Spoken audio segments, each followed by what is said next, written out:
It's the weekend wrap-up edition of Main Street Sports Today, presented by the Tennessee Orthopedic Alliance of Columbia. I'm Maurice Patton.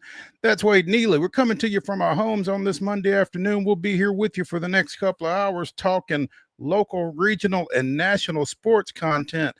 Plenty of it to talk. Wade, happy Monday. What's happening, Mo? Good to be with you and everybody, and producer Mark Rogers. The whole gang is here, and we are ready for a big show here this afternoon. Big show, huge show, ginormous show, as it were. In the next hour, we will be checking in with MEGHAN L. Hall of For the Win, talking a little WNBA. They got the playoffs started yesterday. 3 days after the end of the regular season? No rest for the weary if you are a WNBA player. So quick turnaround, but they got started with all four quarterfinal matchups yesterday, and not a whole lot really of surprise or suspense out of those game ones or those games won. I don't know.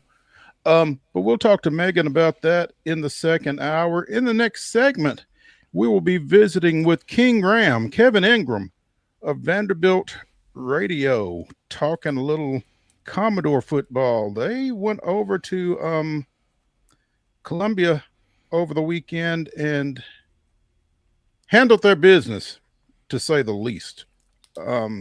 Big win for Vanderbilt. A lot of historical significance to that, but a lot of current significance to that 31-7 victory as well. We will get into all of that with Kevin in the next segment. We'll also be talking some other college football, talk a little Major League Baseball. We will get into the NFL and the Titans. Some golf, some soccer, and some NASCAR all took place over the weekend, and we will be talking about all of that as well. So a lot. It was a big weekend. Yeah, ton to break down as we traverse the next couple hours, and then really a ton to preview as well. We are smack dab in the midst of a lot of good stuff at the moment. We really are. A lot of good stuff going on, a lot happening, again, locally, regionally, and nationally. So we will be getting into all of that here over the next couple of hours. So let's go ahead and let's not just talk about it. Let's be about it, Wade. Let's get into it with this weekend's results and today's schedule on the rundown. This is the rundown. Lock and load, boys and girls, but before we tap into our Monday rundown, each and every single Monday, our rundown is brought to you by our friends at Zion Christian Academy. ZCA offers a faith-based, Christ-centered education right here in Murray County, so give them a call today. That number is 931-388-5831, or you can visit them at zioneagles.org and schedule an appointment today. Once again, that's Zion Christian Academy, where they are prepared for college and equipped for purpose. Friday, high school football results. Battleground Academy was not a very hospitable host to Greenwich Country Day out of Connecticut. Final score, Battleground Academy 62, Country Day 28. Big first win for Battle Creek, their first year of varsity football competition, and the Grizzlies with a 28-7 win over Moore County. Congrats to the Grizzlies. Archbishop Moeller of Ohio with a 49-28 win over Christ Presbyterian Academy. Cane Ridge blanked Hunters Lane 42-0. It was Green Hill 37, Centennial 35. Brentwood Academy 38, Chattanooga Christian 6.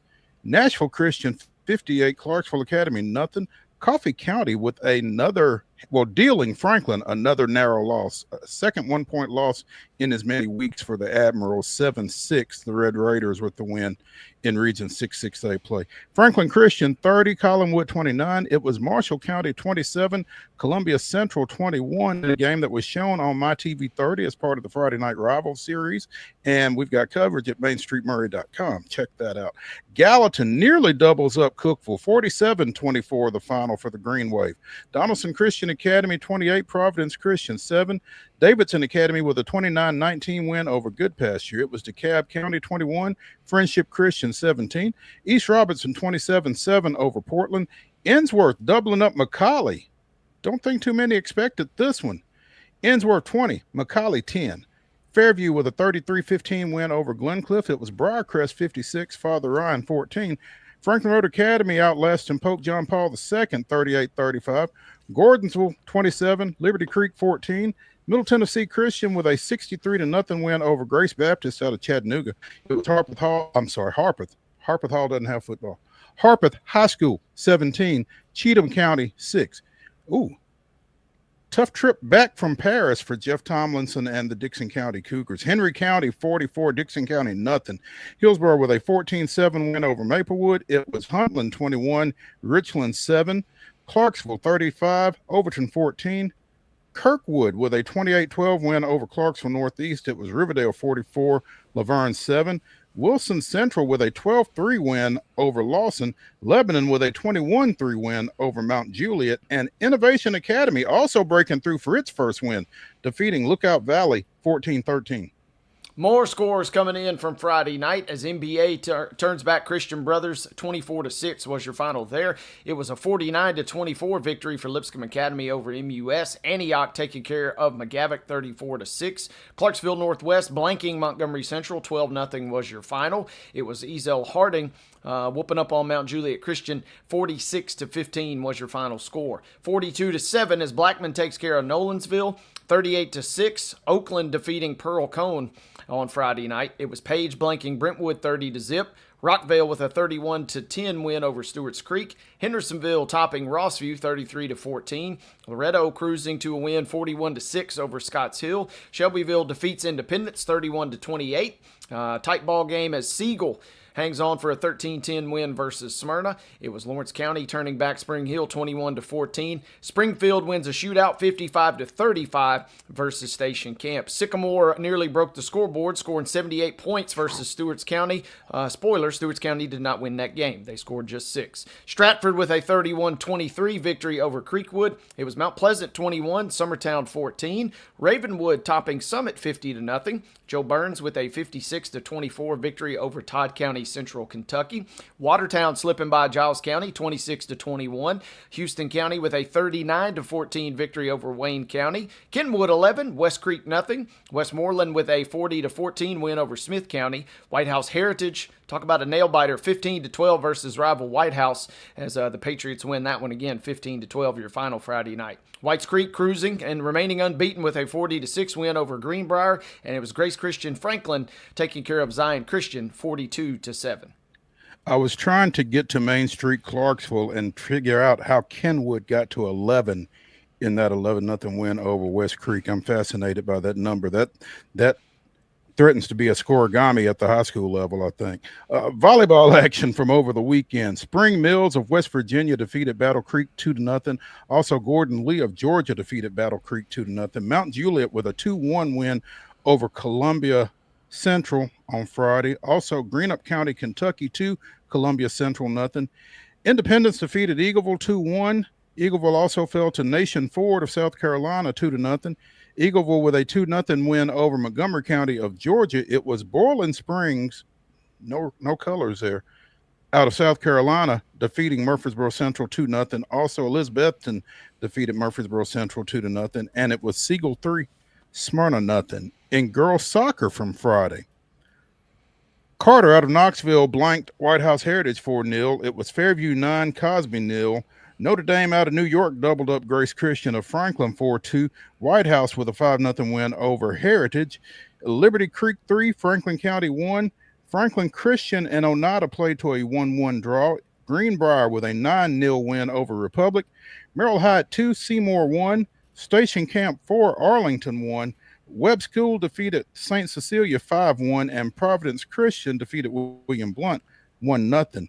Major League Baseball from Friday night, it was the Astros with an 11-3 win over the Braves. And over at First Horizon Park, the Nashville Sounds with a 3-0 win over visiting Gwinnett. Roll into Saturday, roll into volleyball action that got cranked up as Johnson County defeats Battle Creek 2-1. Murfreesboro Central Magnet with a 2-0 win over Battle Creek as well.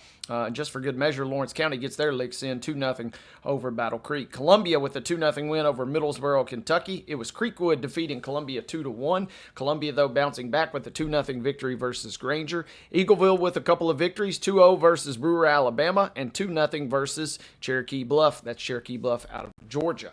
Murfreesboro Central Magnet with a 2-0 win versus Galloway, Georgia. Hardin Valley defeats Murfreesboro Central Magnet 2-0, but the Central Magnet Lady Tigers with a 2-0 victory to close the scoreboard versus Cumberland County. Girls soccer from Saturday. Anderson County picks up not one but two victories. They defeat Providence Christian 3-1. They take care of Creekwood 7-0.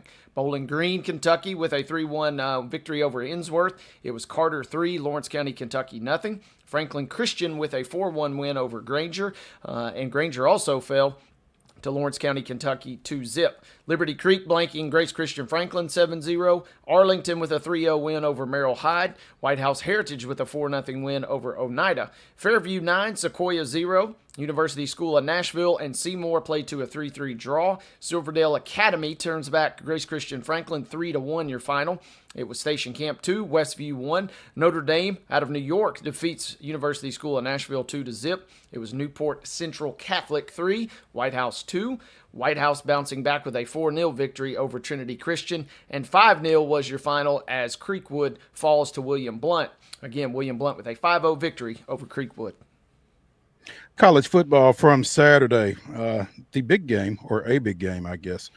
Georgia with a 44-41 win at Tennessee in overtime. Alabama A&M in the Legacy Series inaugural matchup comes to Nissan Stadium and defeats Tennessee State 23-21. Congrats, Kenton Evans. Middle Tennessee State goes on the road. Their farthest road trip in the contiguous United States, I read at some point, and comes back victorious, 14-13 over Nevada, Reno. Sorry, Colin, nothing personal, strictly business. Austin Peay with a 56-7 win over Morehead State. And as we mentioned earlier and we'll mention later, Vanderbilt 31, South Carolina 7. Major League Baseball from Saturday, it was the Houston Astros with a 6-2 win over the Atlanta Braves. Again, from First Horizon Park, it was the Nashville Sounds 3, Gwinnett 1.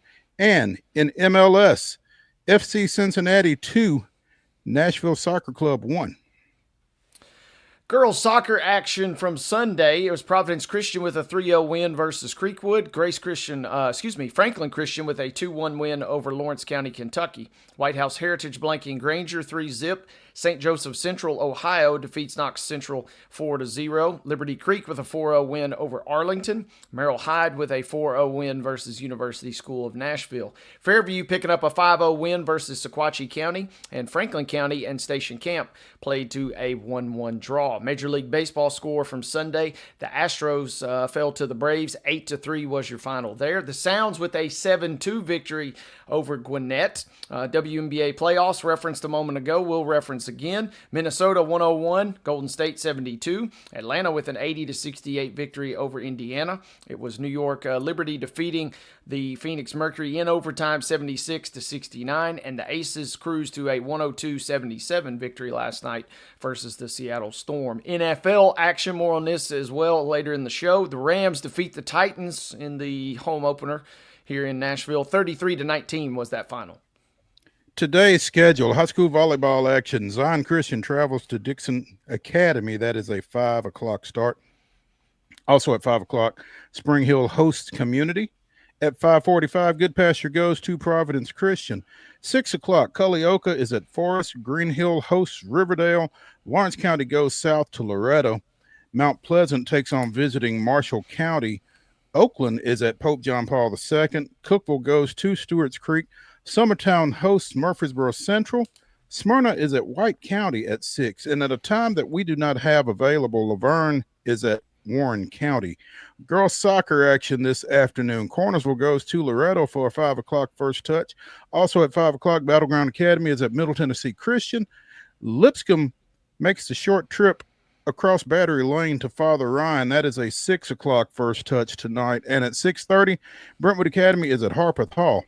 Major League Baseball this evening. It's a 5:45 first pitch at Nationals Park as the Atlanta Braves take on Washington. You can see that one on FanDuel Sports. At 7:10, the Rangers go to Houston, taking on the Astros. Ladies and gentlemen, that concludes your rundown.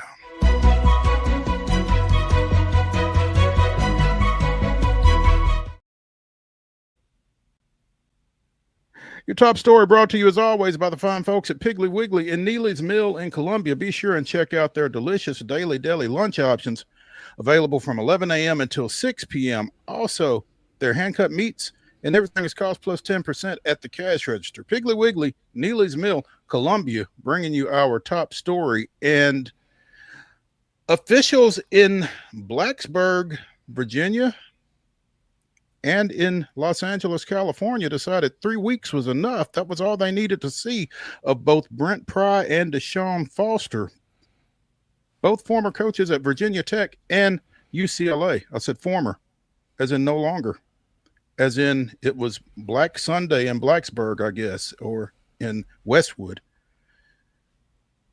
Quick, maybe, but I guess when you lose a bye game to Old Dominion as Virginia Tech did, or when you lose to New Mexico as UCLA did, maybe that's time to go.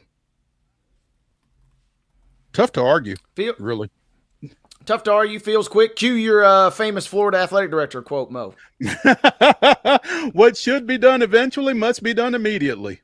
Bam, there we go. Two times in 2 weeks.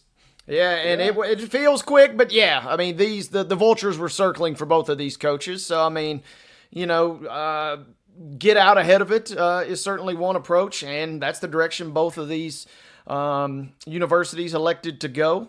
And now, kind of a little bit of a lost season already in many senses for both of these two schools. And now you're kind of in that nebulous area where you're just traversing the rest of the 2025 calendar until such time that you can maybe think about bringing in a realistic replacement. Yeah, I mean, get out ahead of it, especially in this day and time of portal and everything else. Everything has been so sped up and expedited that maybe that is the move. But as I saw on various social media accounts and that kind of thing, with the 4-game threshold for redshirting or not,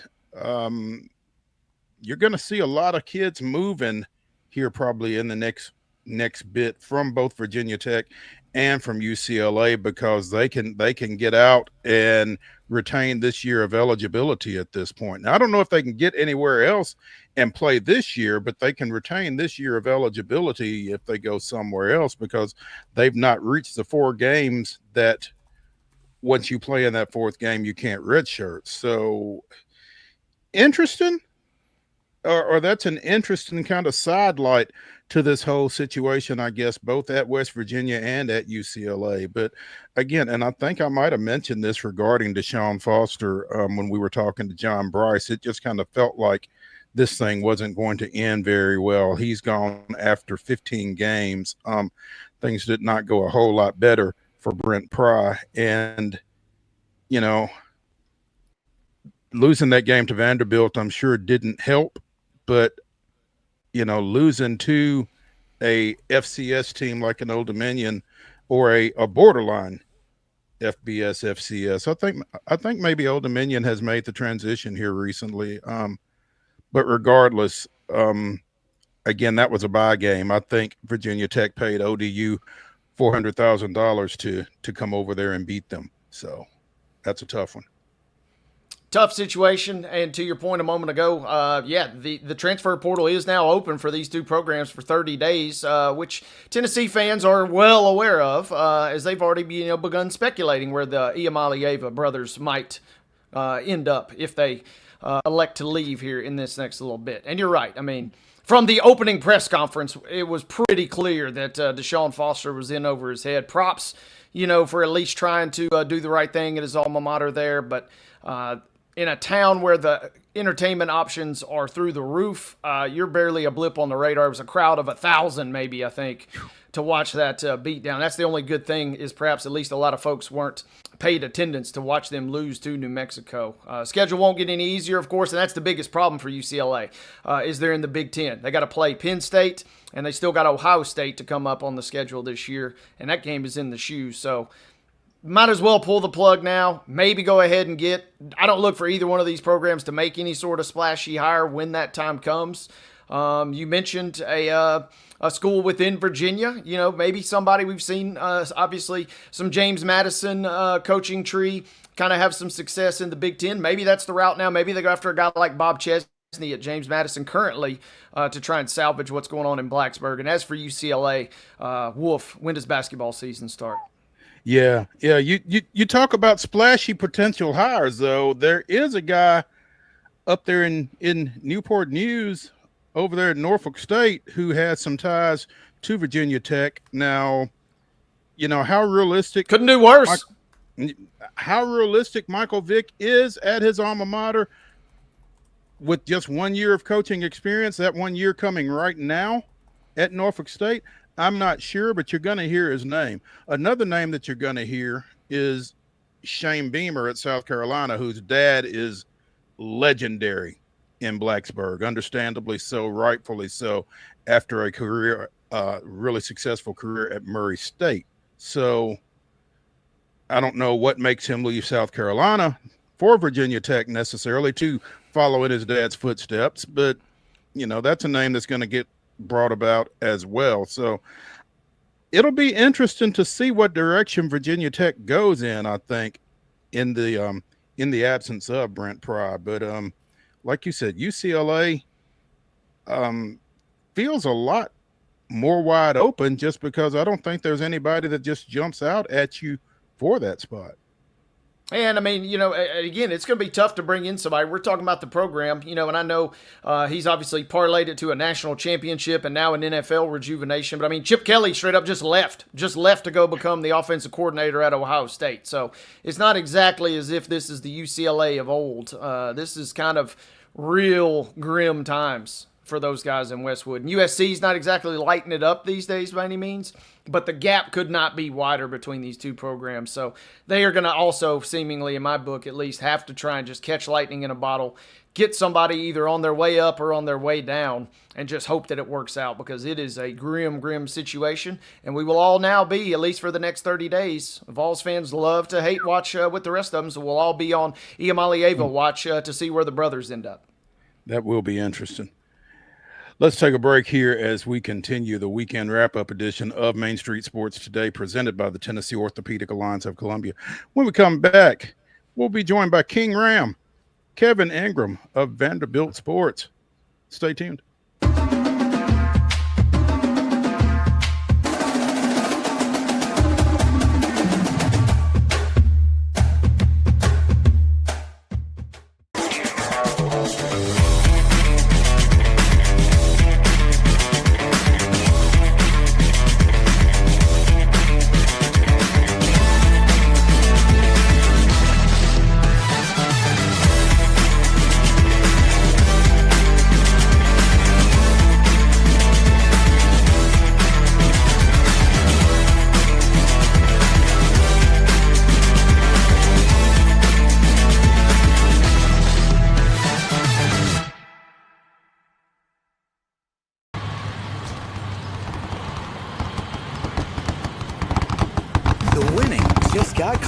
All new Sportsbook, the latest gaming machines, live horse racing, and more. The Mid Gaming Hall, Kentucky Downs. Winning just got closer. Deep in a forest at Nashville Zoo, new creatures here for you to view. Phantoms graced in black and white swing high in trees of dappled light. In rocky crags, tall and steep, small antelopes with nimble feet. A wise old man with beard of white, a sentry perched on stony height. Amidst it all, a hunter lies, with coat of gold and steely eyes. A new adventure just for you. Leopard Forest at Nashville Zoo. Open now. Busy bee, yeah, busy bee. If you need... Hold on, y'all, hold on. I need to make a call. Hey, this is Brianna with Busy Bee. I'm giving you a call to let you know your technician is on his way. 833. Guys, not yet. Not yet. Busy Bee. Oh, Now I'm Busy ready, Bee. guys. Call 775-7833. Custom Stone Handlers supplies over 600 distributors and suppliers with quality stone products. Along with Riverstone, we produce and distribute over 100 building, landscape, and other bulk products. Our goal is to provide quality products, service, and partnerships to ensure our customers' success. We firmly believe the measure of any person or company is how you treat other people and customers. Give them a call at 931-490-4990 or visit CustomStoneHandlers.com.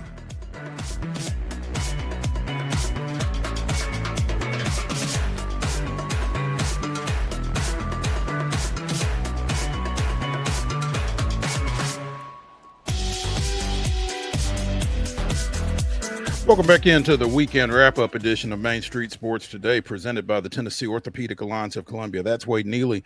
I'm Maurice Patton as we await the arrival of Kevin Ingram to talk about that Vanderbilt win over at South Carolina on Saturday night. We'll talk about it a little bit because both Wade and I in Friday's Wonder Slate emphatically picked the Commodores to win on the road, and felt pretty good about it then. Feel even better about it now. Don't know that I expected a 4-score victory, though, Wade. Well, South Carolina's obviously goes kind of a little bit as Lenore Seller goes. And whenever the injury happens, in the second quarter, it felt like South Carolina, I don't trust them a ton to begin with, but I certainly don't trust them very much without that guy at 100%. So not to take anything by any means away from Vanderbilt.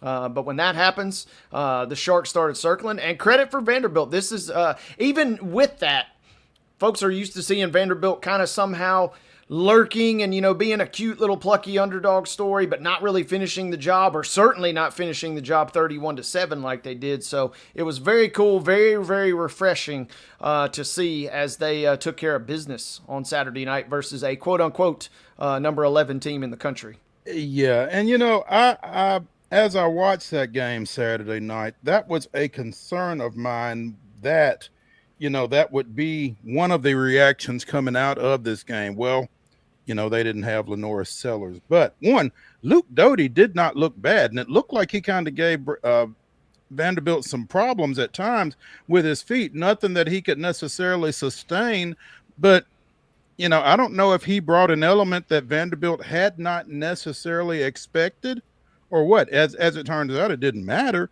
But right. I just feel like I felt like there would be a, Sellers didn't play aspect to this, and I guess I get it, but I don't know that was necessarily 24 points either, as we now welcome in Kevin Ingram to talk a little bit more about this ball game. Kevin, thanks for joining us, man. Yeah, glad to. Sorry, guys, run a little behind. I was on another call, but man, it's great to be with you, and as always, it's great to see my logo on the screen. I mean, I feel like that's a key part of my visits here. Loyalty. I have to ask, do you have a logo on any other show that you go on, Kevin? I do not. No, I've never had a logo on anything, I don't think. But, I feel like I joined the – I mean, you think about great logos like, Air Jordan or LeBron or, whoever it is. I mean, the Kingram logo has got it ranked right up there. Some are saying. I'd like, yeah. That's right. If you want to, digitize that and throw it on a shirt or a cap or something like that, we'll allow it. But, yeah, I've had calls from all different athletic apparel brands about possibly doing something like that. So we'll see if we can make that happen. There you go, Kevin. As Saturday night unfolded, how much how off guard were you maybe taken by the events of the night? Well, you go back 2 weeks, and Vanderbilt played at Virginia Tech and played really, really well on the road in that game. Got off to a slow start, trailed 20-10 at halftime, and they just blew their doors off in the second half and won 44-20. So I think that was maybe a little bit of an attention getter, but I think also a confidence builder for this team to go on the road again and play in another hostile environment. South Carolina is one of the great stadiums in college football. I would say it's one of the most underrated places to play, not only in the SEC, but probably in the country. And you knew for a game that basically started at 8 o'clock Eastern time that it was going to be cranked up. Fans have had all day to get ready, and their tailgate scene was great and everything. But I think this team went in with a lot of confidence and played that way.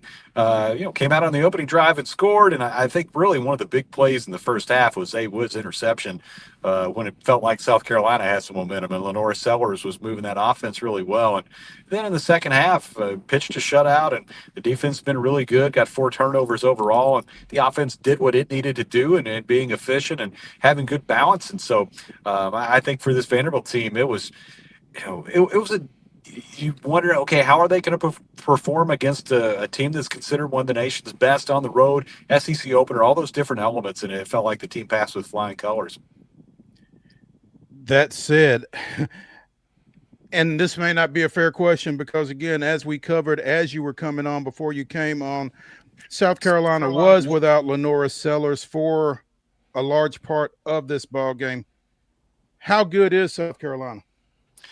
I think they're a really good team. They're more than Lenora Sellers. Now, I mean, there's no question Lenora's going out of the game hurt their chances of winning, but I didn't think that was the entire game. And I think even if he had played all 4 quarters, I felt like Vanderbilt still had a great chance to win. I hope he's okay and able to come back this week and have a terrific season. He's an outstanding player, and I hated to see it that he went out of the game.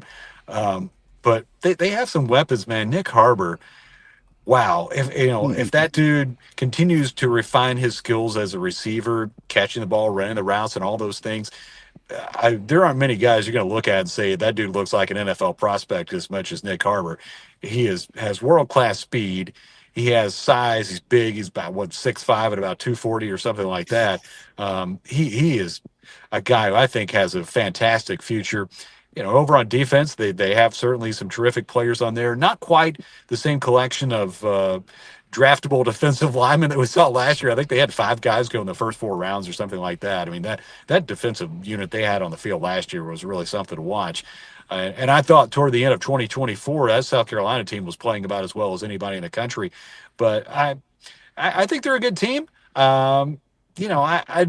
Again, I guess a lot of it depends on Sellers' health and how he's able to come back and play. I hope he is just fine and able to get back and be good to go. But I think they have another good future or good season in store, for the near future in 2025. I think they're a good football team, and certainly their home stadium gives them a big advantage. And playing big games in Williams-Brice Stadium is going to be a thing that will serve them well. And I think Shane Bimmer's done a good job with that program. Again, he had them right on the doorstep of making the playoff last year, if not for a couple of early season losses. Kevin, as Vanderbilt's schedule has unfolded here, seemingly the tests have gotten harder each and every single week, and I'm curious with you, obviously, right there, what have you maybe been most impressed by through 3 weeks against increasing difficulty thus far from Vanderbilt? I think I've just been impressed with their attention to detail. I mean, they've come in ready to go in all 3 games, and also overcoming some adversity in that Virginia Tech game for sure. I mean, falling behind and turning it over a couple times, but it's a team that has a lot of older guys on it. And Diego Pavia, if you have him, you feel like you always have a chance to win just by his leadership and his attitude and just his spirit that never out of a game and really never out of a play. I mean, you see out there on the edge throwing a block and that sort of thing. But I really. For as well as the offense has played, I've been super impressed with the defense. I've been impressed with how these guys have played up front. I've been impressed with how physical they've been on both sides of the football. The offensive line has performed well. They cleaned up some of the penalties this past week. The defensive front, they've really built some good depth there to where they're able to rotate guys and not have any drop-off in quality. Back to the offense for a second. Jordan White, our center, won SEC Offensive Lineman of the Week today, and I think that was well-deserved for a guy who does a good job of leading that offensive front. So I think the physical play up front maybe is the most impressive thing I've seen so far. Steve, or excuse me, Kevin, I want to also ask you, I say Steve, that'll make sense in a second, because I want to ask you, so much about the offense has been discussed, but what about the defense? That's Steve Gregory in his, kind of early stages of his Vanderbilt career as the coordinator. What have you seen out of the defensive unit that's got you excited? I think the speed and the size, and I love the linebacker core. I've said that all along, that I think that is probably one of the best groups of linebackers that anybody has in the country. It was unfortunate. You lose a key piece there with Langston Patterson being disqualified with the targeting call in the first half. But you have so much depth there that you really don't have a lot of drop off. You could play Bryce Count a little bit more, and Brian Longwell's been outstanding, and Nick Rinaldi's having a good season. So I mean, you have really good depth there to where if somebody has to go out, your next man up is going to be a man who's really good. I love that defensive group, but it just feels like across the board they have better depth, they have better speed. And I always think that stats don't necessarily tell the story of how defensive players are playing. I mean, you may not look at Miles Capers and see tons of tackles or sacks or any of that just yet through 3 games, but I feel like he's making a big impact on games with his ability to come off the edge. He grabbed a fumble the other night, and he was still holding the football when he got to the post-game press conference or got to our post-game interview. That game was really special for him because he's from Sumter, South Carolina, which is about an hour down the road from Columbia. But yeah, I just, CJ Hurd had a big game. He had a dozen tackles. You definitely notice him from that safety spot. So they had some key spots to fill on the defense, but they filled them well. And that group's just really playing well. And, as far as having Steve Gregory now, the defensive play caller, I don't think a whole lot has changed in terms of terminology or strategy or just the feel of the defense because he was here last season and worked with Clark Lee and kind of understood how the whole thing worked and I think both our play callers have done a great job so far. Kevin Ingram joining us here on Main Street Sports today, presented by the Tennessee Orthopedic Alliance of Columbia as we talk a little Vanderbilt football. The Commodores with a 31-7 win over at South Carolina over the weekend. Their first win at Columbia since 2007. First win over South Carolina since the following season, 2008. First road win over an AP top 25 opponent since that win back in 2007. South Carolina was number 6 at that time. This was their first SEC game, which means Vanderbilt has won its SEC opener for the first time since 2011.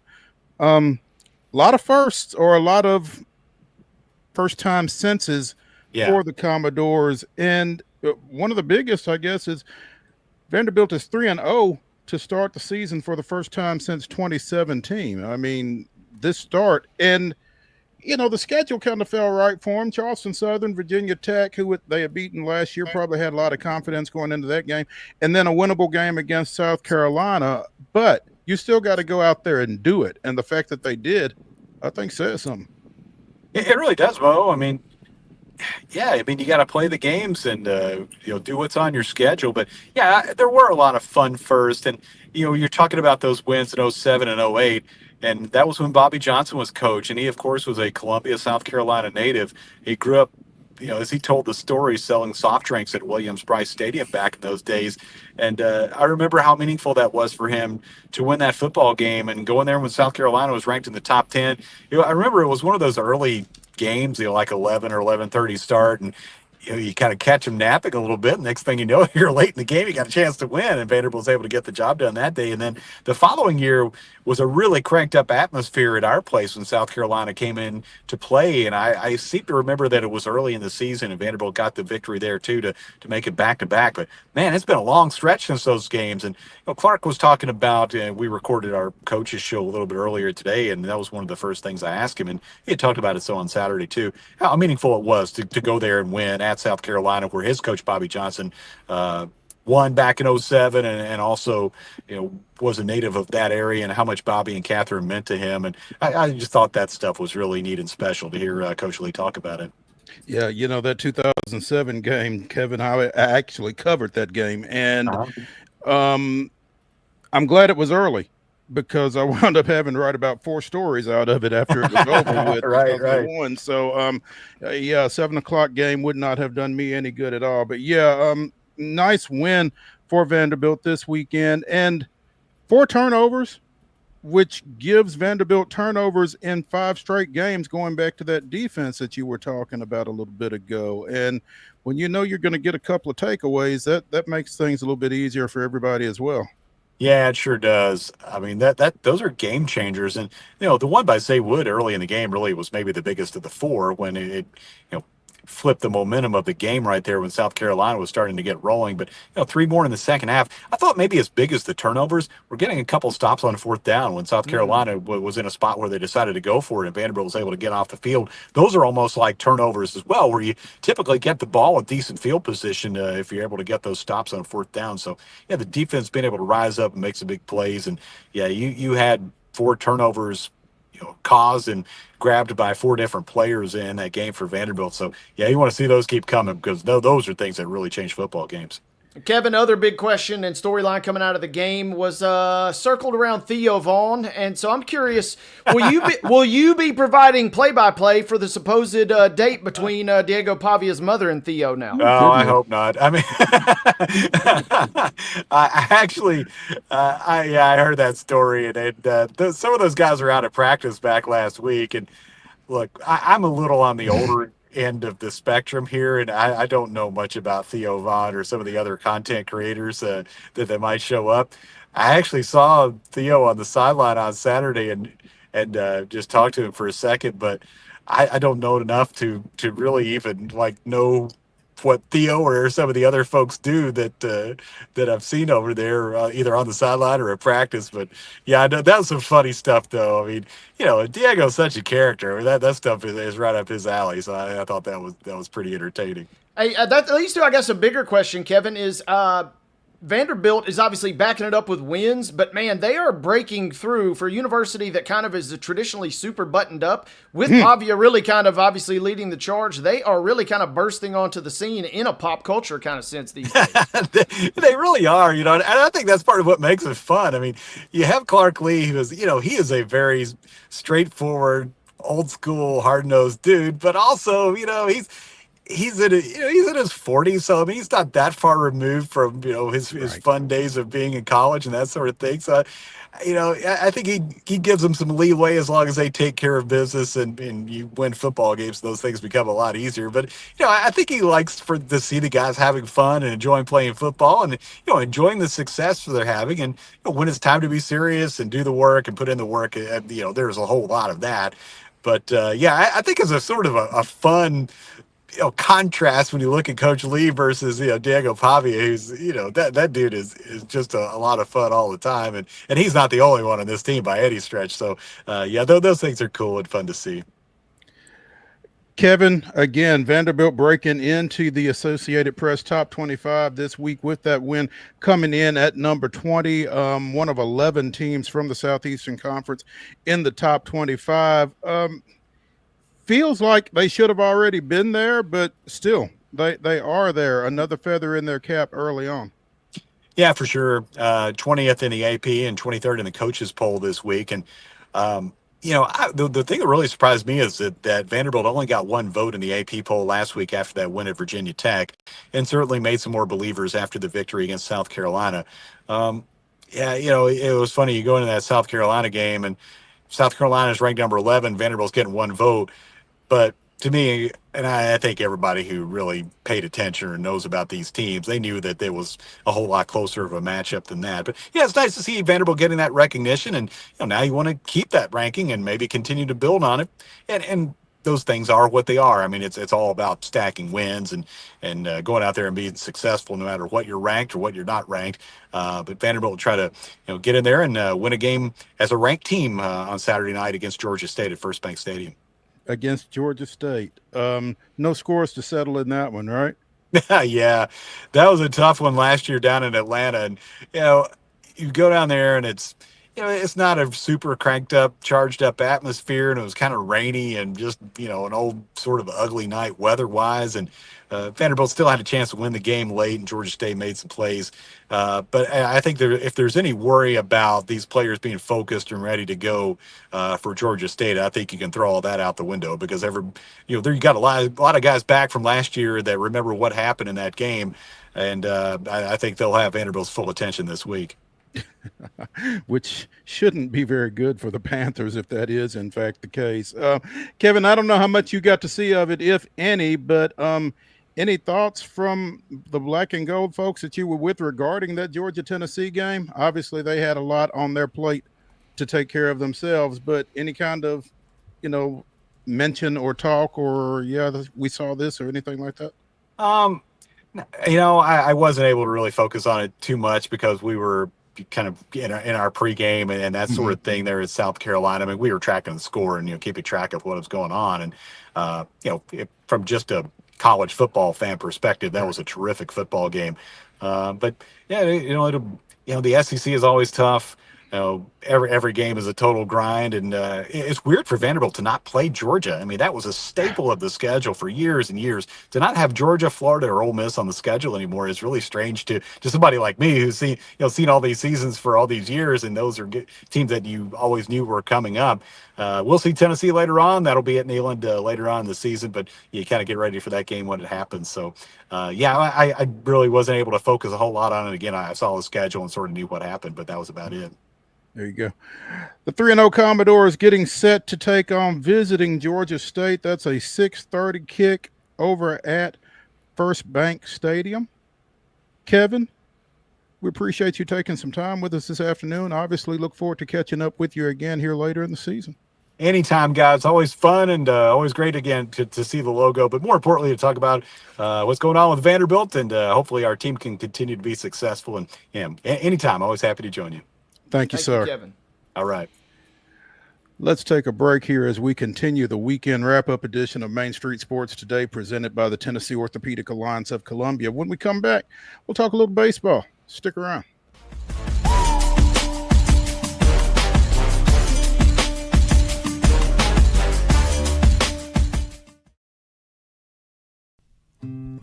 Columbia Power and Water Systems is dedicated to bringing our customers reliable, local service. Whether you're turning on a light switch, your faucet, or streaming on TV, our dedicated team members from here in Murray County work every day to keep you on. If you need us, call us 931-388-4833 or visit cpws.com. CPWS, local service, local support.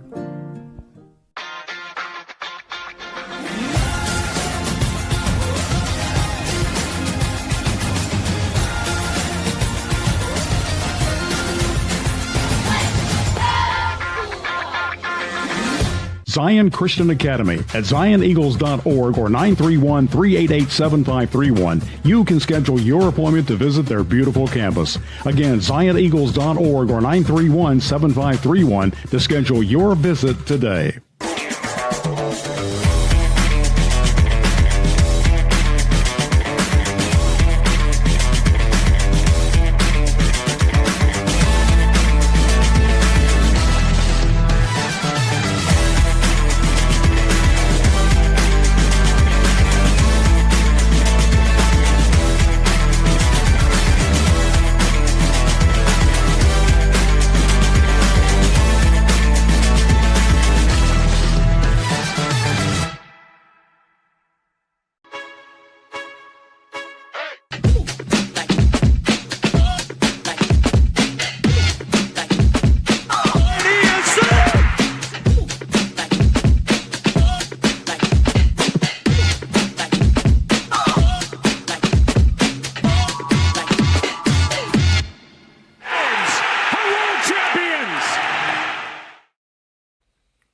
Fifteenth, 1997. Fred McGriff's two-run homer caps a four-run rally as the Braves walk off visiting San Francisco 5-4. Trailing 4-0 after 6 innings, Atlanta picked up a run on Tony Graffinino's seventh-inning RBI double that scored Danny Batista before consecutive one-out singles in the ninth by Michael Tucker, Kenny Lofton, and Jeff Blauser, the latter plating Tucker. Chipper Jones's fielder choice drove in Lofton before the Crime Dog went oppo for this two-out game winner. That was this day in Braves history. That was back when the Braves won ball games on a regular basis. They actually won one yesterday.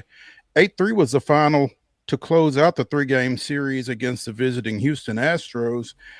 Braves homers from Matt Olson and Sandy Leone Leon, who was recently called up from Gwinnett, taking former Braves legend, current Houston Astros reliever Craig Kimbrell deep in that 5-game win. But again, Atlanta dropping 2 of 3 to Houston.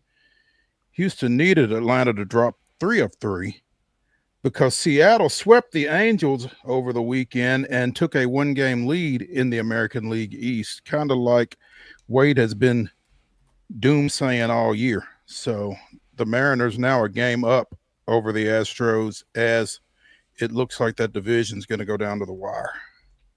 Could. It feels also like Seattle might have finally broken through the proverbial glass ceiling there. And after making so many deals in and around the trade deadline, they're starting to click a little bit. And I mentioned it a few weeks ago, right, that they're not necessarily concerned if they make the postseason or win the division, rather. They have bigger fish to fry, and they kind of have World Series aspirations. So maybe this is the run that the Mariners kind of needed to get kickstarted. Their playoff percent chances are skyrocketed. They're basically, with that run this weekend, they're all but assured to get in, up to about 97%. It would take an epic collapse from them at this point not to qualify. So, meanwhile, the schedule for Houston, not necessarily the hardest in the world. The average opponents on their schedule is about 500 ball, 491 to be specific down the stretch. So they're about a 73% chance to make the postseason. So should be a fun little stretch. The real question is going to be, where do the Rangers kind of fit in that mix? Seems like a classic 3 teams vying for 2 spots, one with the division and one via the last wild card. Seattle is off tonight.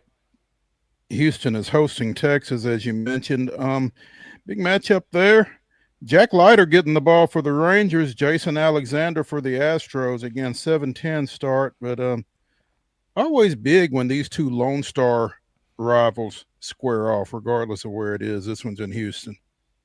Absolutely. And, just a couple of months ago, this was a pretty toothless series because the Rangers were, again, left for dead. They have that they might be, if they don't make the postseason, they're going to really be frustrated with the slow start that they got off to, a putrid start that they got off to, because they have been one of the hotter teams in the entire sport the last month or so. And they're sitting there gunning. This will be a massive series. You're right. This series has been pivotal.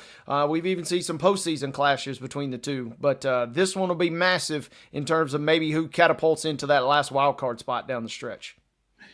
Atlanta, as we mentioned during the rundown, travels to Washington to start a series tonight. It's a 5:45 first pitch. Spencer Strider, and man, you knew it had been bad, but you didn't quite realize how bad. 5-13 with a 4.86 earned run average since coming off the IL earlier this year. Mitchell Parker, 8-15 with a 5.69, getting the ball for the Nats.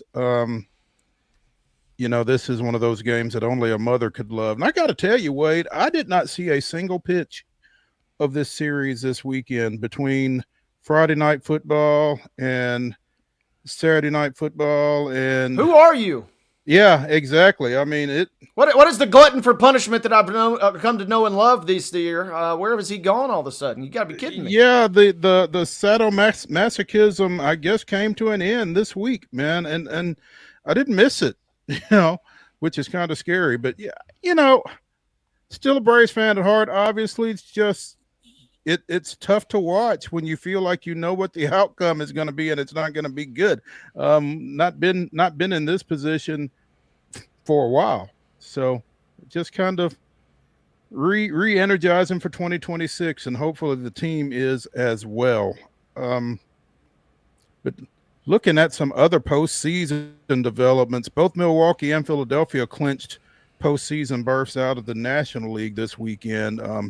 Milwaukee pretty well running off with the NL Central, and Philadelphia doing likewise in the NL East. Really have opened up some ground over the Mets. The Dodgers still kind of in a fight, though. They're 2.5 up on the Padres coming into today's action. Over in the American League, Toronto and Detroit sitting atop those divisions and pulling away as well. So again, it feels like the suspense is going to be wild card, NL West, which is probably where we would have least expected it, and maybe the the AL West, obviously. So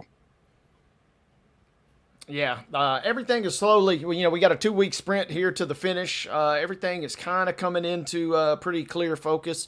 And I'm scanning on DraftKings at the moment. And yeah, Seattle's a small favorite. Houston is in the mix, but Texas is still listed. And they still have a little bit of a pulse. But you're right. Milwaukee, that division is pretty much wrapped up. The Dodgers, at least according to DraftKings, have pretty much wrapped up that division. And they're still just for fun, trying to tease you and offer odds on the East. But the Blue Jays, we know, pretty much have that sewed up as well. So it's all jockeying down the stretch here as these teams try and improve their seeding as best they can going into the postseason.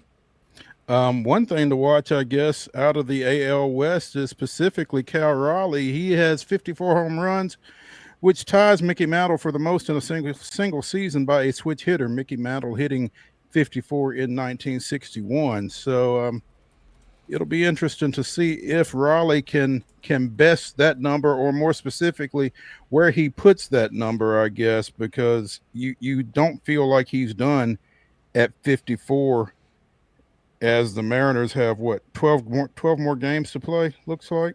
So can he get 60? Yeah, would need 9 to, break Judge's record. And like I got joked last week, they better be interrupting college football games the way that they were a couple seasons ago to show us Aaron Judge at bats with Cal Raleigh at bats. That's all I'm saying. Better be doing the same treatment there for our guys on the West Coast. They will absolutely not be doing that, but it's going to be fascinating to watch. And again, it's cool to see him obviously playing at such a high level as the team is now finally starting to gel a little bit coming down the stretch here. And again, they are basically loading up. It's World Series or bust here. They don't care how they get in the postseason. It looks like they're going to win the division, and if that is the route that takes them there, they're okay with that. But, man, it will be fascinating because that is a franchise that has obviously had a tremendous amount of heartbreak in the postseason.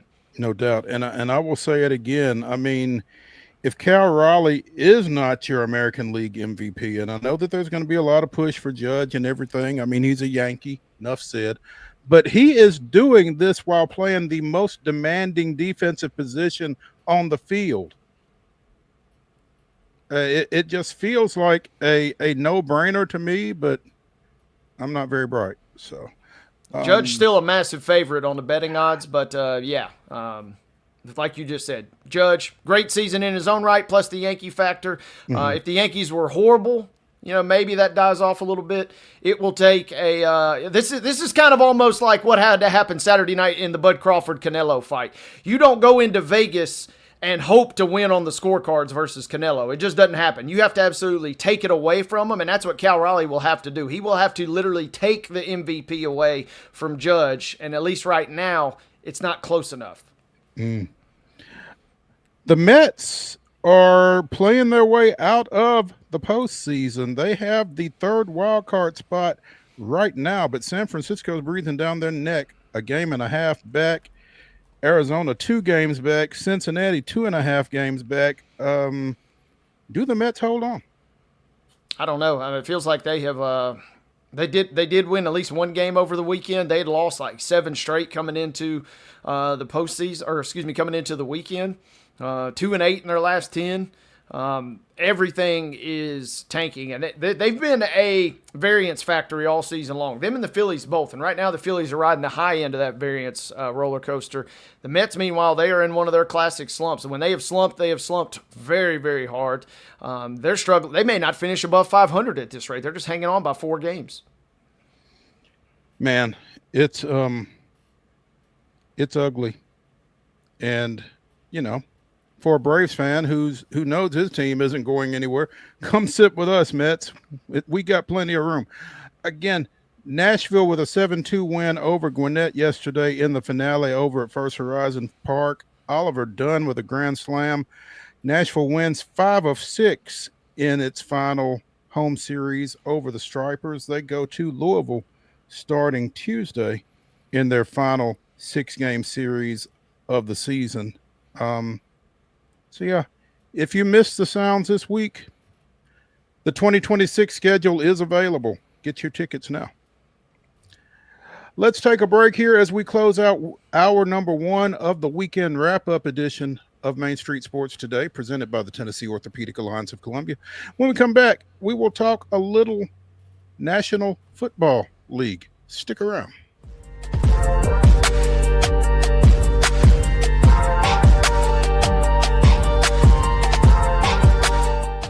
Jones & Lang Sporting Goods here in Columbia has been outfitting teams, officials, and anybody else from T-ball to college for 50-plus years. Be sure and check them out at 931-388-8060 or online at jonesandlang.com. Jones & Lang Sporting Goods, the look of a winner. Zion Christian Academy at zioneagles.org or 931-388-7531. You can schedule your appointment to visit their beautiful campus. Again, zioneagles.org or 931-7531 to schedule your visit today.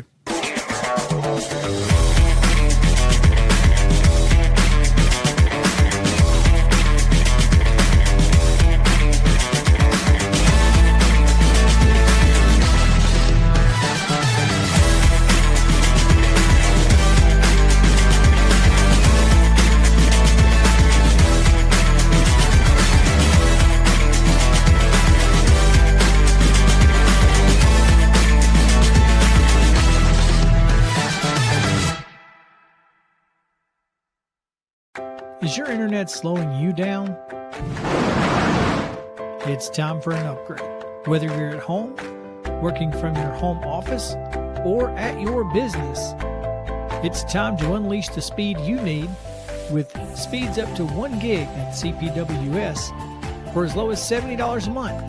Give us a call, 931-375-7777. Local service, local support, CPWS.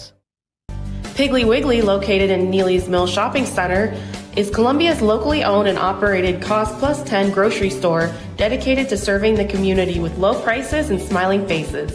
Piggly Wiggly offers fresh, hand-cut meats daily as well as daily hot plate lunches from their deli counter. You're certain to see smiling faces and a helping hand when you're here at Piggly Wiggly. Come by and check out our fresh produce, high-quality meats, and more. Down home, down the street, we'll see you at the Pig.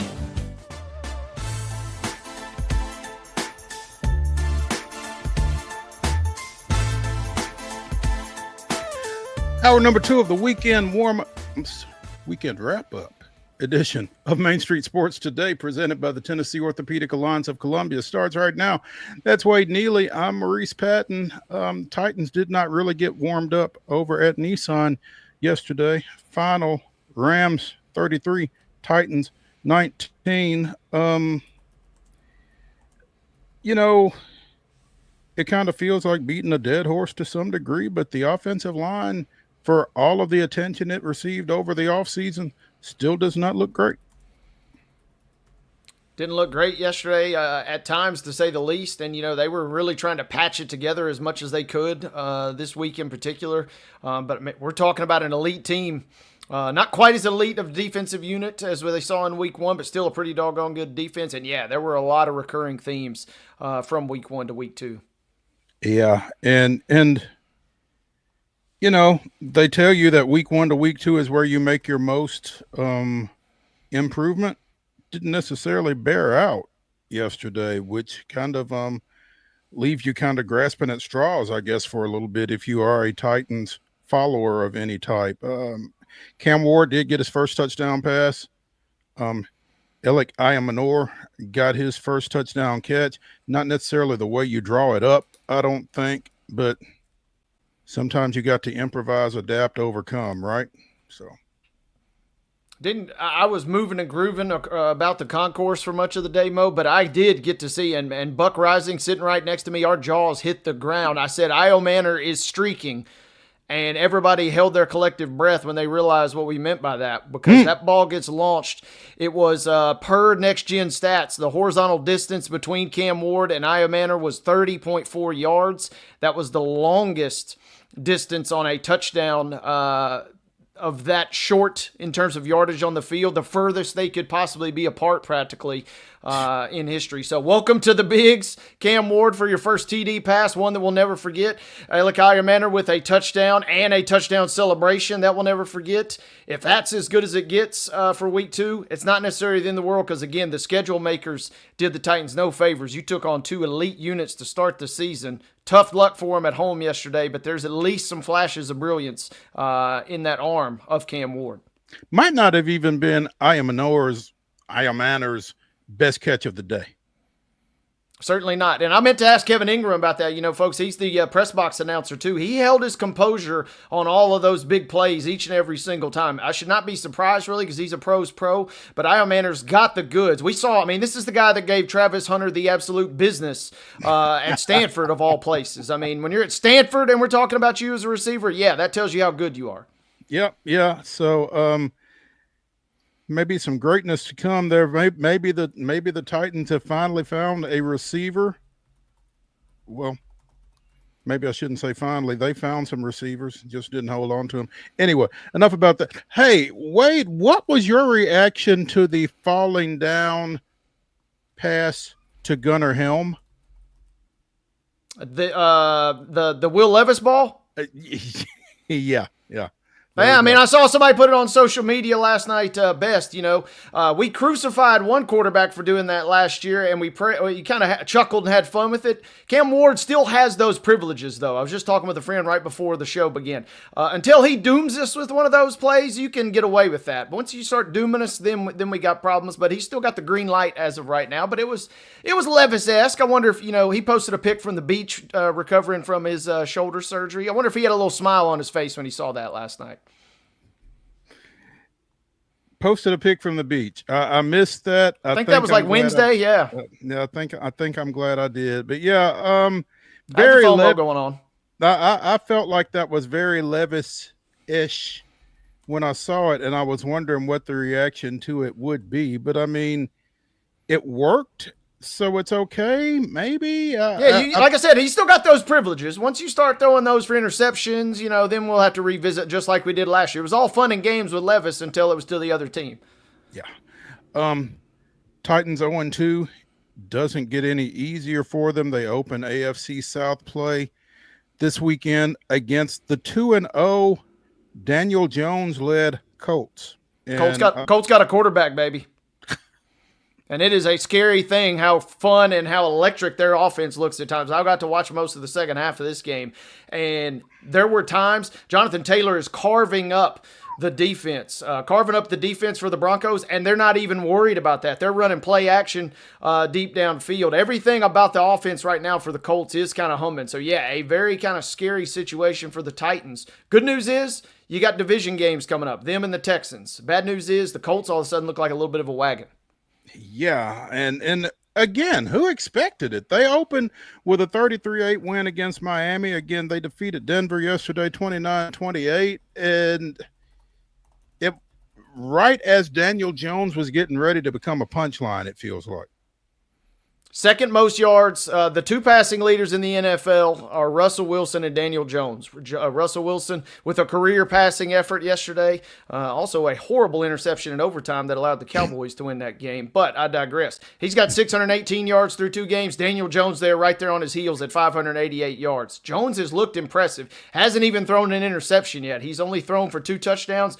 But he's got the offense playing well. And this has kind of been the thing, right? We've talked about it for the last couple seasons. The Colts have not had any sort of consistency or any sort of, we'll even call it mediocrity at quarterback. They've been such a roller coaster at that position.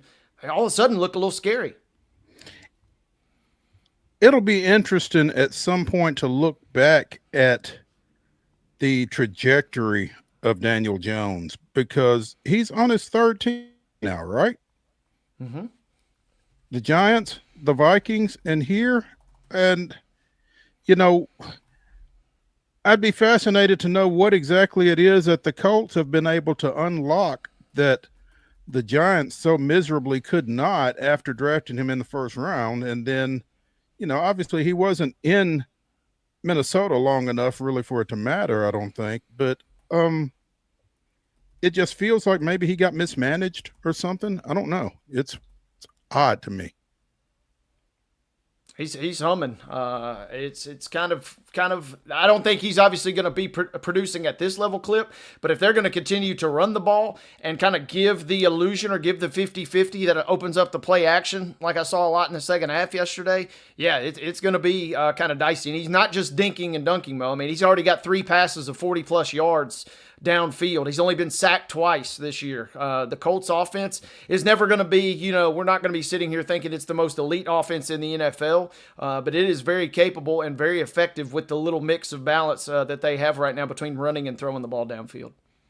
It's funny what happens when a quarterback gets protected and feels protected. And it's not on the Giants. Yeah, well, that all kind of plays together, I'd imagine. That's true. Yeah, I see what you mean there. Yeah, that's a good point. Yeah. Philadelphia 20, Kansas City 17. The Eagles 2-0. The Chiefs 0-2 following that loss to the Chargers down in Brazil to open the season. Are we concerned with the Chiefs? It depends, right? I didn't think the Chiefs were going to win the division this year. I was probably thinking that Denver's going to win this division, and who knows? It looks like it's going to be wide open. But I'm not ready to write off the Chiefs entirely, but something's up. Something's, kind of going on. I know that it's kind of a weird situation. You had a division game in a foreign country on opening week. That's crazy enough as is. You took on the defending Super Bowl champs who absolutely owned you in last year's Super Bowl. I'm not ready to write them off just yet. But by starting 0-2, they caught a real break, I think, by Denver kind of bottling that game in the second half yesterday. Otherwise, we're talking about Denver maybe having the major leg up. Still got both of the LAs, or LA and LV tonight, I guess, to get it going. So a chance for this division. I predicted it's going to be the most fun division all year. And as a byproduct of the Chiefs taking just a little bit of a step back, I still think they're going to be heard from, obviously, as we get later into the season. But they're almost getting into the territory where you kind of got to start turning it on a little earlier than what we saw or what we've seen thus far. I mean, you feel like the Chiefs are one of those teams that you really have to drive a stake through their heart just because of their championship pedigree. But at the same time, we've seen windows close, and you don't really realize they're closing until they are either. So they go to the Meadowlands to take on the Giants next week. It's a Sunday night game. And I'm not necessarily I'm not sold on the Giants, so I'm not necessarily concerned about that one. But the following week, they go back home, and they've got Baltimore in week 4. And have a matchup versus the Lions at some point, 2 or 3 weeks down the road beyond that, too. Yeah, their schedule is not necessarily the easiest, obviously, but finishing with that division title last year. So, I mean, it's going to be tough, and they can pull themselves up out of the mud. You trust too many different people and too many different units in that organization not to. It's like going to be one of your scenarios like you just mentioned. You're going to have to literally kill them.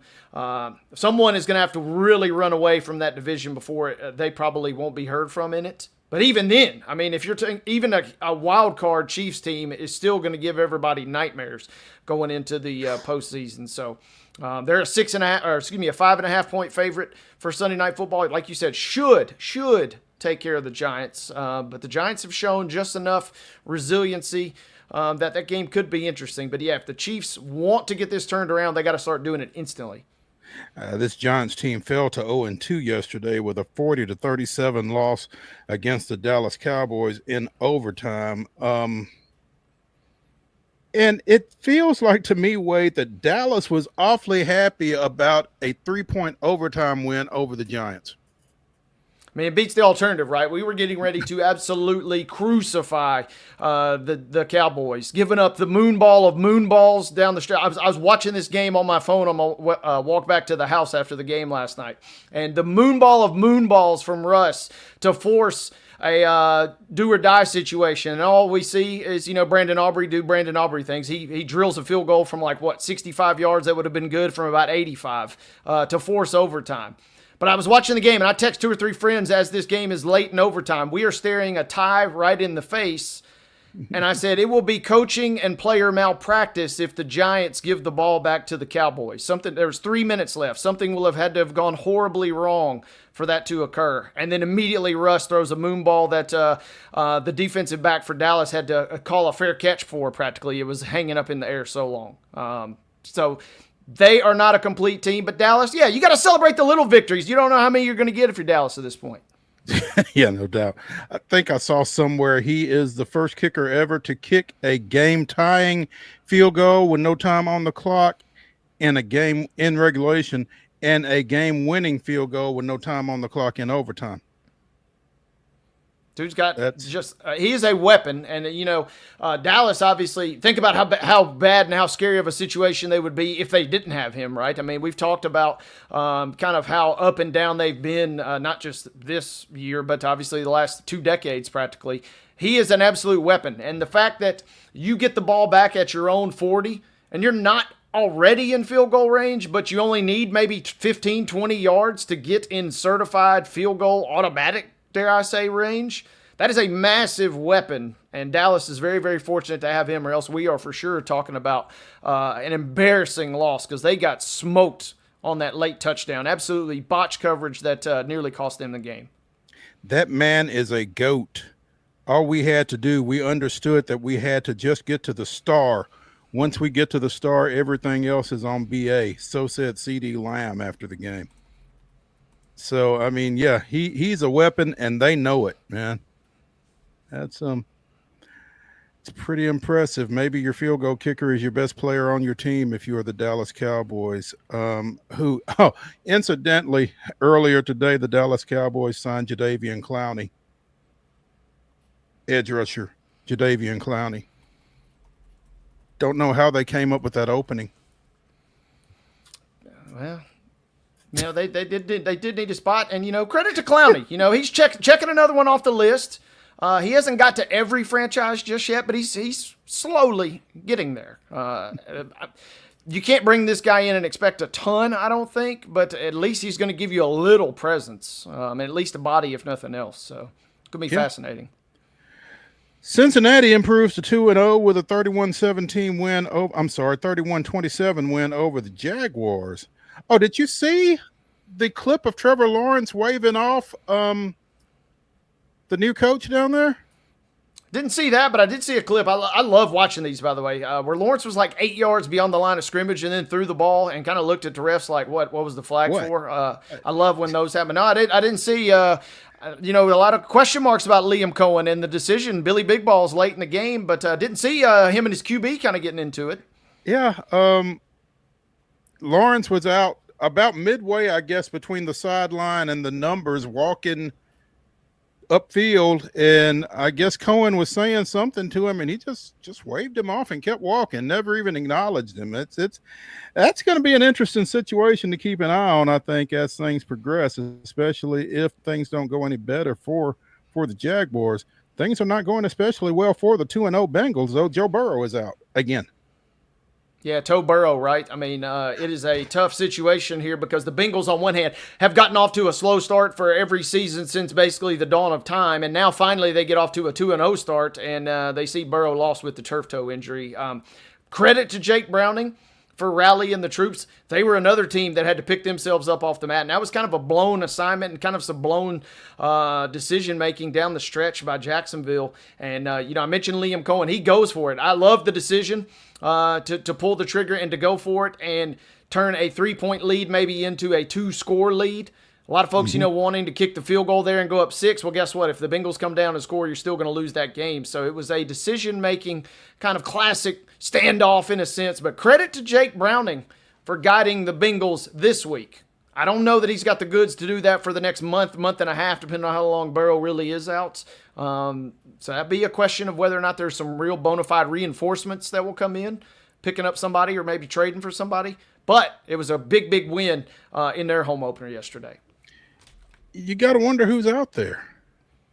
And I thought the number that I saw was 3 months on this turf toe that's going to require surgery. And, yeah, NFL.com is reporting Joe Burrow to undergo toe surgery, miss at least 3 months. Okay, yeah. So now you're looking at, you're off to it in some ways as cheap as the Bengals are. Obviously, if you'd have known that Burrow was going to get hurt, you'd almost prefer that they're 0-2 at this point. Now they're 2-0 and they kind of almost got to go out and get somebody. They really do. I mean, if they don't want to be considered Cleveland South, then yeah, they got to make a move. So I mean, you're leading the division, one of the hardest divisions in football. And you have to potentially make a move. You know, Kirk Cousins' name is obviously going to be the one that really gets floated about, and it'd be fascinating to see if they go for it. And that would require a hefty contract, which is a little bit of a contradiction considering we're talking about the Bengals. So Jake Browning got him through yesterday. I don't know he's got the goods to lead him that long. I'm going to be really tuned in to see kind of what moves they make over the next month or two. How far down do they have to get before they get to Ryan Tannehill? The list is not long enough. Sounds like he is. Is he done? I mean, has anybody seen video of him working out? Heard anything about him? I haven't. I've not heard his name at all. Yeah. Last I heard, he still wanted to play, but I don't know when that was. It hasn't been this year. It's going to be interesting. But like you said, they are almost forced to do something. I mean, you can't just stand pat with Jake Browning, can you? You are the Bengals. You know, I'd love to see my boy Jamie. We saw Jackson Dart, and he's clearly the number 2. We saw him get some snaps yesterday, albeit just runs for the Giants. But bring old Jameis down to Cincinnati and at least give yourself a shot. Let him complete the entire AFC North carousel. We already saw him, tick Cleveland off the box. Let's bring him to Cincy and let at least sell some tickets while we're trying to win some games as well. Let Jameis cook with Chase and the kid from Oak Ridge and that receiver core that Cincinnati's got. He throw for 6,000 yards. And a few picks. With just a few picks sprinkled in. And that's the crazy part is Norm Van Brocklin holds the record. I got reminded about this stat. The record for single game yards is only like 554 yards in the NFL. Let Jameis in with those receivers. That guaranteed is instantly going to fall. I guarantee you. Double barrel Monday Night Football action tonight. Tampa Bay goes to Houston. The Chargers are at the Raiders in an AFC West showdown. Both the Chargers and the Raiders come in here at 1-0. The Raiders surprisingly so. Tampa Bay again 1-0 as well. The Texans the only team that did not win their opener last weekend. So again, Tampa Bay at Houston. That's a 6:00 kick on ABC. The Chargers and the Raiders at 9. That one's on ESPN.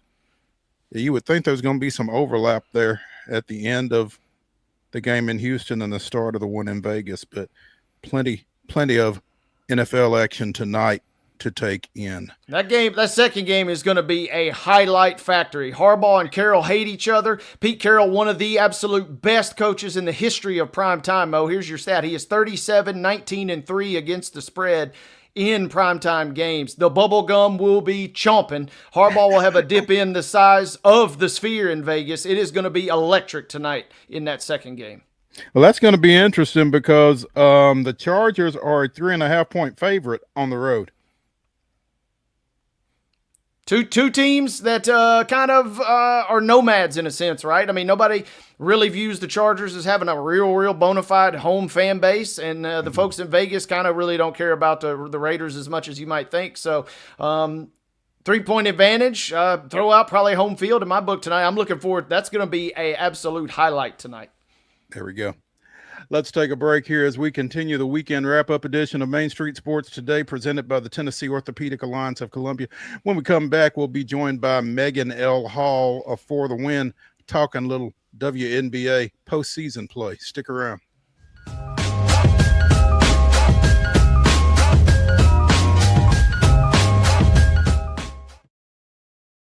Deep in a forest at Nashville Zoo, new creatures here for you to view. Phantoms graced in black and white swing high in trees of dappled light. In rocky crags, tall and steep, small antelopes with nimble feet. A wise old man with beard of white, a sentry perched on stony height. Amidst it all, a hunter lies, with coat of gold and steely eyes. A new adventure just for you. Leopard Forest at Nashville Zoo. Open now.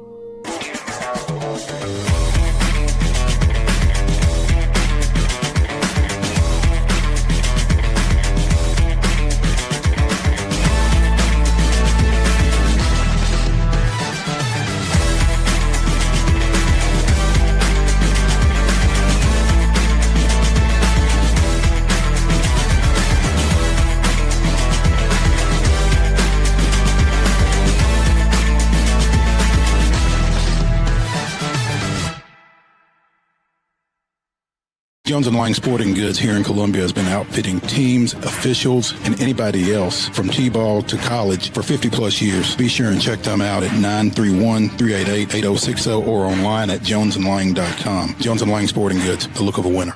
Piggly Wiggly, located in Neely's Mill Shopping Center, is Columbia's locally owned and operated Cost Plus 10 grocery store dedicated to serving the community with low prices and smiling faces. Piggly Wiggly offers fresh, hand-cut meats daily, as well as daily hot plate lunches from their deli counter. You're certain to see smiling faces and a helping hand when you're here at Piggly Wiggly. Come by and check out our fresh produce, high-quality meats, and more. Down home, down the street, we'll see you at the Pig.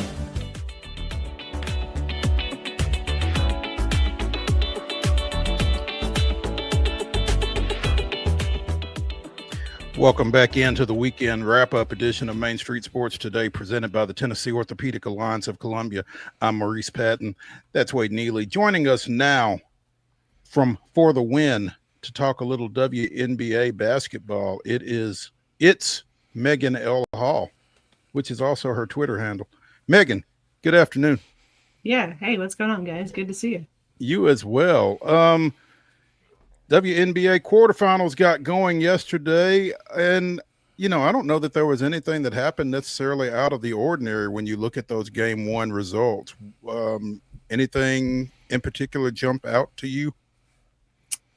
Yeah, actually two things. So I would say the Liberty Mercury game was a grinder, so to speak. It went down to the last possession in overtime or in the regulation, and neither team could get one to go. So it went into overtime, which was the first overtime game already of the playoffs.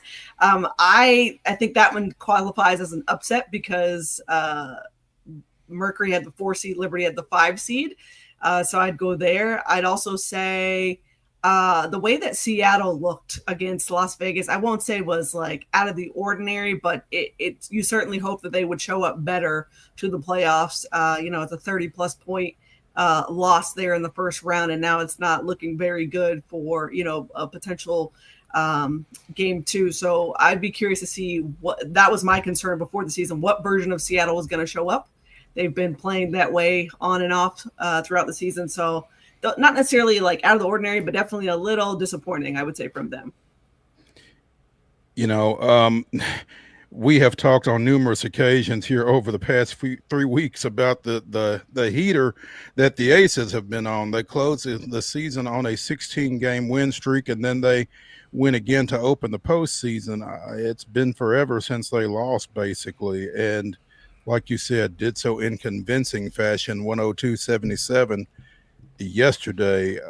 What's it going to take to slow this team down? That's a good question.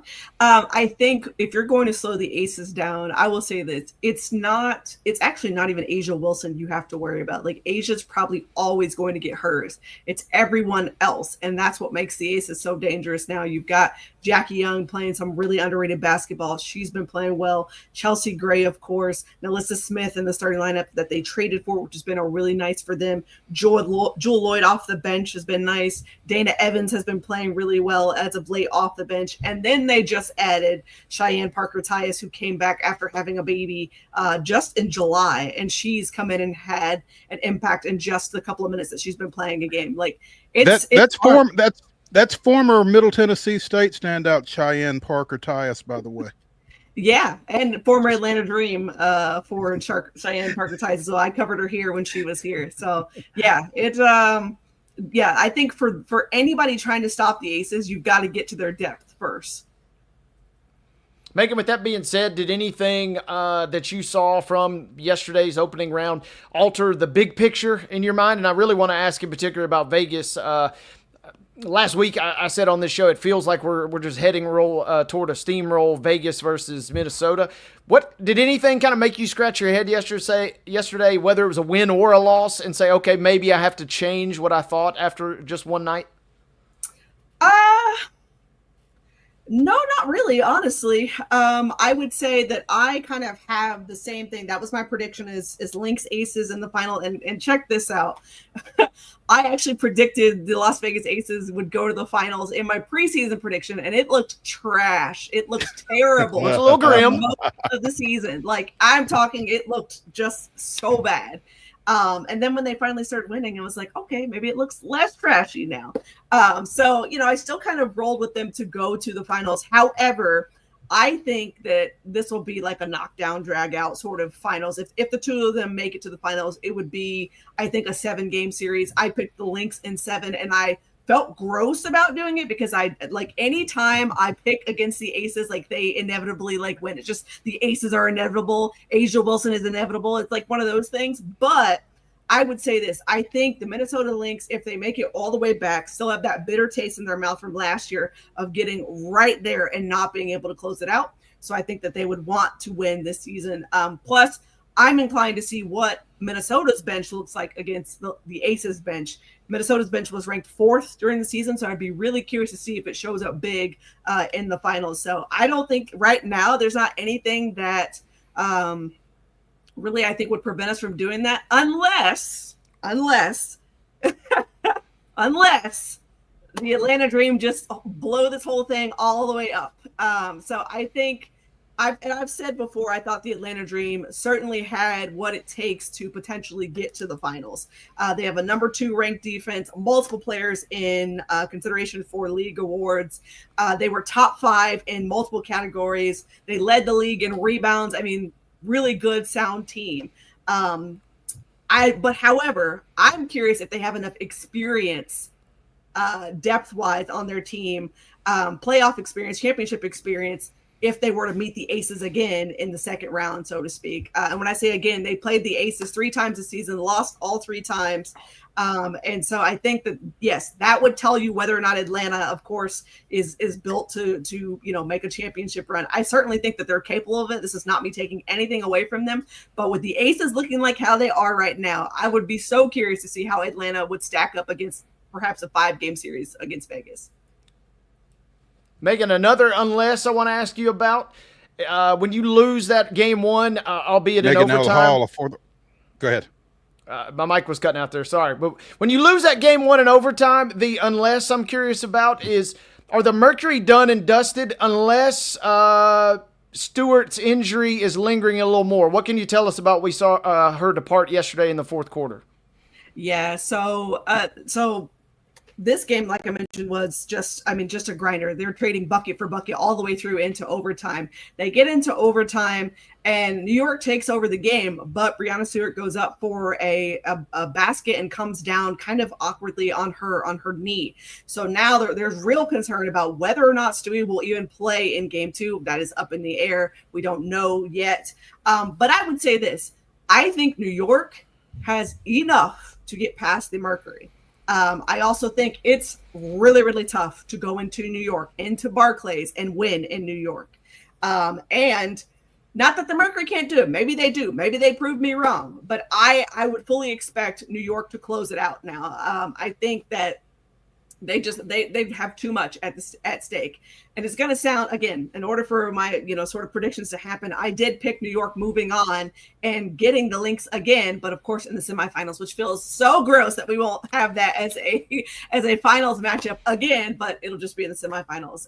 But yeah, if you're in New York, you had really good depth yesterday. Natasha Cloud, who I picked as an X factor for this New York Liberty team, had a phenomenal day yesterday, just all over the board, and that's all over the place. And that's what you wanted to see from her. She had I would say, a much quieter season from when she joined the Liberty, but she showed up when they needed it most yesterday. And so I would really be curious to see again what Phoenix looks like as well. And also keep this in mind: Satu Sabali shot 1 for 10 from the 3-point range yesterday, and I don't expect that to happen in game 2. So we'll see what unfolds.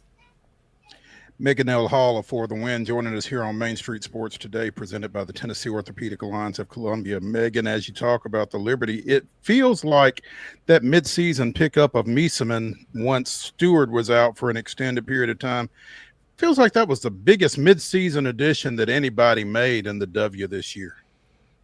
Yeah, for sure. I mean, it was I would say a lot of people described it as what they call biblical greed, when the Liberty picked her up. But she is that good, right? She kind of reminds me, and I do not like comparing WNBA players to NBA, but it's almost the best comp I got. But she kind of reminds me of Jokic in the way that she manipulates defenses, the way that she's able to score, the calm in which she plays. Like, she does not get rattled or sped up at any point. And so for them, I mean, that's a massive boost to of someone who could step into the lineup if you need them to, or someone to lead your bench unit. And I think, early on you were seeing those early dividends. And then unfortunately, New York dealt with so many injuries to both their starting lineup and their bench that you really didn't get to see the true impact of Emma Mieseman. But I think that you could see that going forward, the deeper that New York goes into the playoffs. You see it a lot of times. I've seen it in high school wrestling in particular, where wrestler A can beat wrestler B.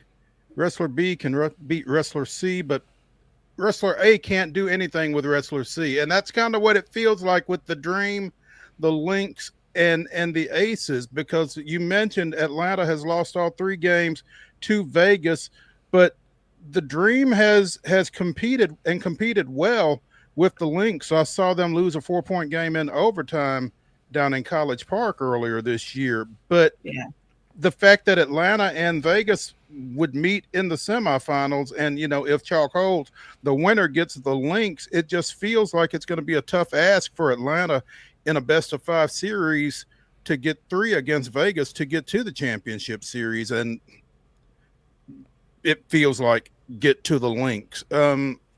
I just don't see how that works out in their favor given past experience. Yeah, I mean, I would say so I was there, of course, for 2 out of the 3 Lynx games, save the one that was in the Target Center in Minneapolis. But Atlanta went to Minnesota and beat them on their home court, one of their few home losses all season. They did it with Nafisa Collier on the court. Super impressive win. They beat them, of course, here in Atlanta as well. That overtime game, also another game they probably could have won. I was there for that one. The power went out in the middle of the game, which seemed to supercharge Atlanta because they were down by as much as 17 at one point, and they come roaring all the way back, but they kind of ran out of steam, which they could have won in regulation. They kind of ran out of steam, lapsed defensively at the end of that game. So and when I was at those games, I kept thinking, I was like, man, this feels like playoff games. Like, this is, bucket for bucket. Everyone's going, the crowd's yelling, everyone's hyped, that sort of thing. And I thought to myself, okay, if they can play in this, surely they can. This is the best team in the league. Surely they can, they can beat other teams. But Vegas has sort of been their kryptonite here, not just this season, but over the last 2 seasons. They've only won 1 game against Las Vegas over the last 2 seasons. And that, to me, has just stood out in my mind. So the question I ask, and again, I'd love for my predictions to be wrong. I'm here for the chaos, that sort of thing. Again, this is why we make predictions, because sometimes they just never go the way you think that they will. But my question has been, at what point does Atlanta get tired of being essentially little sister to the Las Vegas Aces, right? The vibes with Atlanta and Vegas are always very friendly, right? Very much of hey, cousins, it's good to see you, sort of thing, which is cool. But you should be able to be cousins off the court, so to speak. And then hey, everybody's hooping when we're on the court. So I would love to see Atlanta get that mindset, back. Ryan Howard spoke about it earlier in the season of the MVP chance for Asia Wilson in Atlanta when, hey, they have their own player in the MVP conversation. Hey, Atlanta has been playing well, right? And it was just more so a call out of hey, fans, we're here, we're playing well too, sort of thing. So I think for Atlanta, again, at what point do you get tired of Vegas, right? And if this is the time that you're going to do it, now would be the time to do it. We've seen it before in numerous sports where teams have, just gotten absolutely dusted during the regular season. Playoff comes, it's a new season, so to speak, and then they win. So that would be fantastic for Atlanta, but I really worry about them winning 3 games in that series. And maybe they prove me wrong. Maybe they do. I'm not quite sure. But I did pick Vegas in that one for the simple fact of I'm not quite sure Atlanta will be able to overcome the prowess that Vegas has turned on seemingly in the last 2 months. Megan, they won't win the series, and they certainly may not even win a game. But what do we take away, and how electric is it going to be in Golden State tomorrow night? Oh, man. Oh, I feel so bad for Golden State because they've had such an awesome season for them. First year, most wins for an expansion franchise. You make the playoffs, but they have been riddled with injuries. And now you go up against a Minnesota Lynx team that just looked super dominant yesterday. First half was pretty close, and then second half it just was a runaway, sort of freight train. And so I think for the Valkyries, my concern was, yes, do they have enough offensive depth to keep up with the Minnesota Lynx? And you saw yesterday they just didn't have that. So I think even without that, those things considered, I think that the Valkyries will have a phenomenal first home playoff game. If you've ever had the chance to go to attend a Valkyries game, it is loud, 18,000 strong cheering for the Valkyries. They've made Valhalla, as they call it, a place to be seen. And other teams have commented about just how loud and powerful it is, how much the Bay supports women's sports, and more specifically the Valkyries. So still think it'll be a good environment, but I would be a little shocked, I would say, to see if the Valkyries were able to pull off one. It'd be a good shock, but yeah, I just think that they're really, really underpowered against the Minnesota Lynx. Which of these series is most likely to go to a game 3? Woo, that's a good one. Sheesh.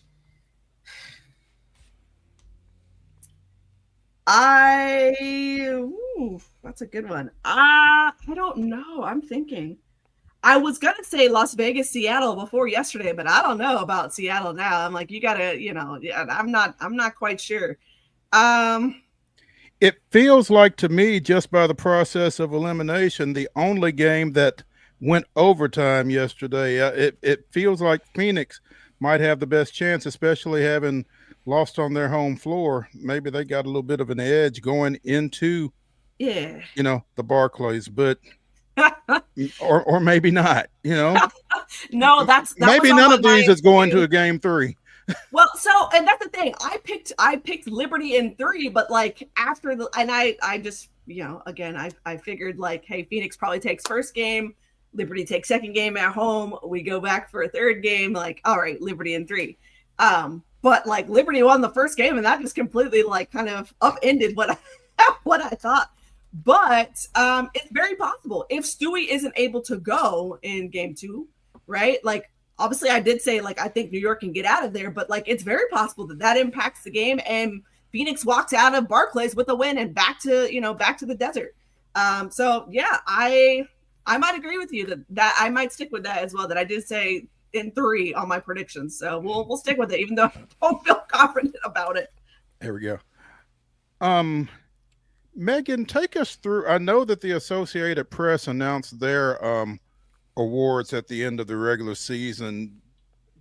For the WNBA, for the league awards, is that based completely on regular season, or does postseason play come into any of those awards at all, specifically MVP? Those are just based on regular season. So our ballots were actually due by noon on Friday.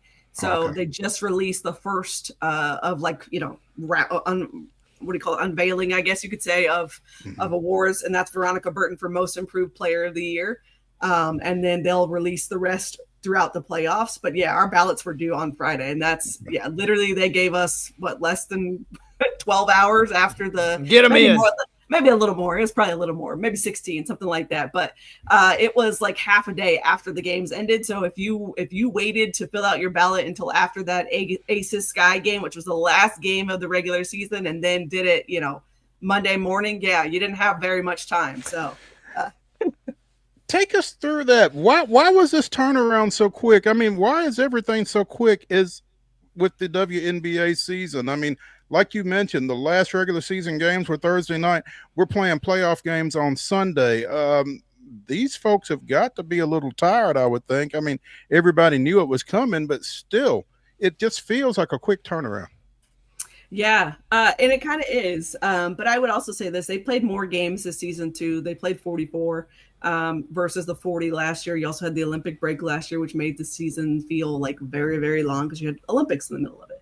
But I would say this, it's a topic of conversation that like this has been a compressed season for a while, right? Especially if you're, for example, if you're a college player playing on a team that's in the playoffs, right? You've essentially been playing basketball for close to a year straight with minimal breaks, in between. So let's say that you played in March Madness, you played in the playoffs. Like I'm just thinking, for example, Tahina Pau is one that immediately comes to mind. She was in the national championship game and you turn right back around. You go to the draft. 2 weeks later, you go to WNBA training camp. And then 2 weeks after that, that's when the season starts. So it's like a month, if that, after you finish college ball to go into to WNBA season. And then from May until essentially mid-September to early October, you are in the thick of things. And so for players, it's a grind, it's a haul.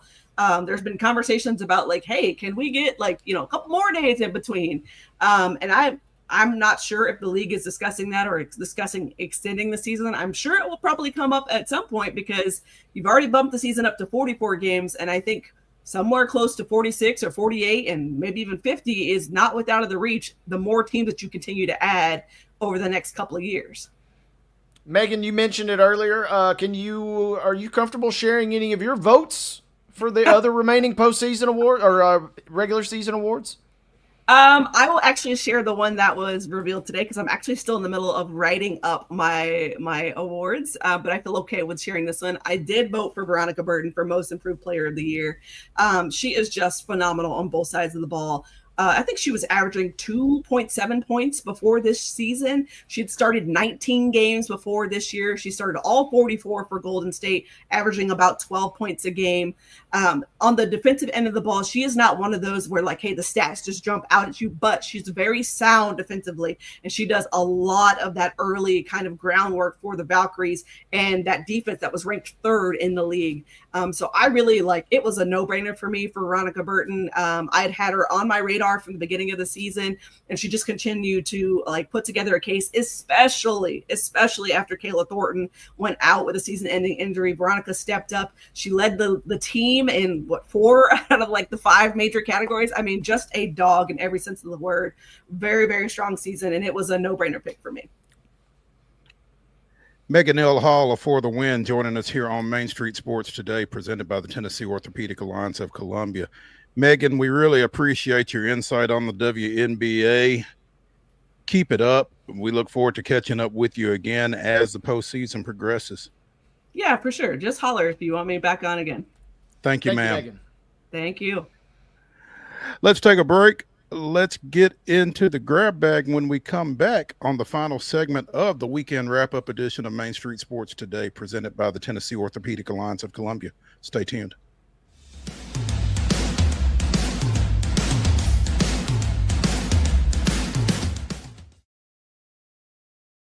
Hey, I'm Maurice Patton, co-host of Main Street Sports Today, out here at the Nashville Zoo, hanging out with Leah Trice. Leah, thanks for taking some time with us today. Yeah, so we're in the leopard forest. We just, in the time it took us to get on, we lost the star of the show, the leopard. But just tell us about the exhibit. When did this come about? How long has it been here? How did y'all come up with it? Yeah, so Leopard Forest started construction around 2022. So it took a few years to get started. And the idea around it is to pick a species that is vulnerable that we can support through species survival plan, which helps grow the population. And our mirror leopards are incredibly vulnerable and one of the rarest cats in the world. Wow. Okay. So how many do y'all have? We have 3 of them. Okay. We have one male. His name is Jabari, who I'm pretty sure is right here. Okay. And then we have a female. Her name is Axel. And then the 3rd one is Rosa, who's our melanated cat, which just means she's black. Okay. All right. And now there's a giraffe exhibit as well, right? Tell me about that. Yeah, so now that we have Leopard Forest open, the giraffes are now back on public view, which has been really popular amongst our guests. You can go down this path, and then they're right there. You can see them very closely. Okay, they're Mona Bagsby's favorite, one of our ad reps. She was just telling us how much she loves the giraffes, and it's kind of ironic because she's not very tall. But Now you all had a new addition to your leopard population sure here did. real recently. Yes, yes. Like July 18th recently. Tell us about the clouded leopard cub you got. Yeah, so we just had a new clouded leopard born. This is our second one this year, and our 45th since 1991. She is like a small little teddy bear, very cute, and she's being hand raised at the vet hospital. Okay. Now, will y'all keep her? You said that it was your 45th that y'all have had born here, so you raise those and then rehome them, so to speak? It really just depends. So at the moment, she will stay, and then we also acquired 2 new ones who are about the same age. Once they both become age appropriate, we'll introduce them, and then they'll be able to socialize and eventually breed them and pair them. And if we do keep her, she'll stay here. And if not, she'll be sent to another zoo based off a SSP breed recommendation. Okay. Age appropriate. Yes. What is that? What is that age typically? Or does that vary from leopard to leopard, or how does that work? So the 2 new ones that we got are 10 weeks old. So I think maybe a month or so, we'll be able to introduce those 2 to the small one. What else do we need to know about the leopards? It's just really important to support them. We have tons of opportunities for everyone to come out and donate so that we can protect the species and eventually grow their population. We know that their natural habitats are increasingly becoming unavailable for them to live in. So any support from the public is definitely appreciated. Now, where are they natives to, typically? So this one, the Amur leopards are from Russia. And then our clouded leopards are from like the India region. So are they able to stay out year round, or do you have to bring them in at certain points in the year, or how does that work? So they'll stay out year round. All of our animals will stay out year round. If the weather is too cold, they will stay inside unless they want to come out. It's pretty much up to them. We want to make sure that they're comfortable at all times. Well, come check out the leopards. This will be a Trice with the Nashville Zoo. I'm Maurice Patton with Main Street Sports Today, and I'm tongue-tied. But thanks for joining us.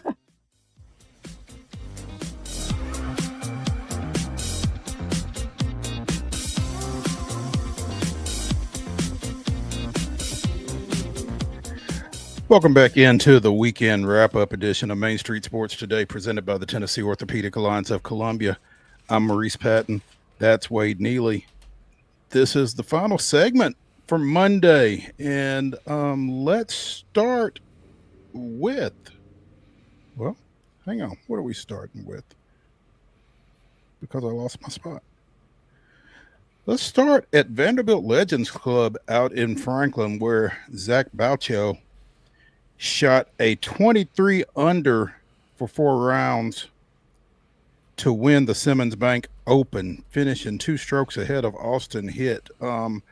Bouchow 65, 64, 64, 64. That's pretty darn consistent and consistently good, obviously.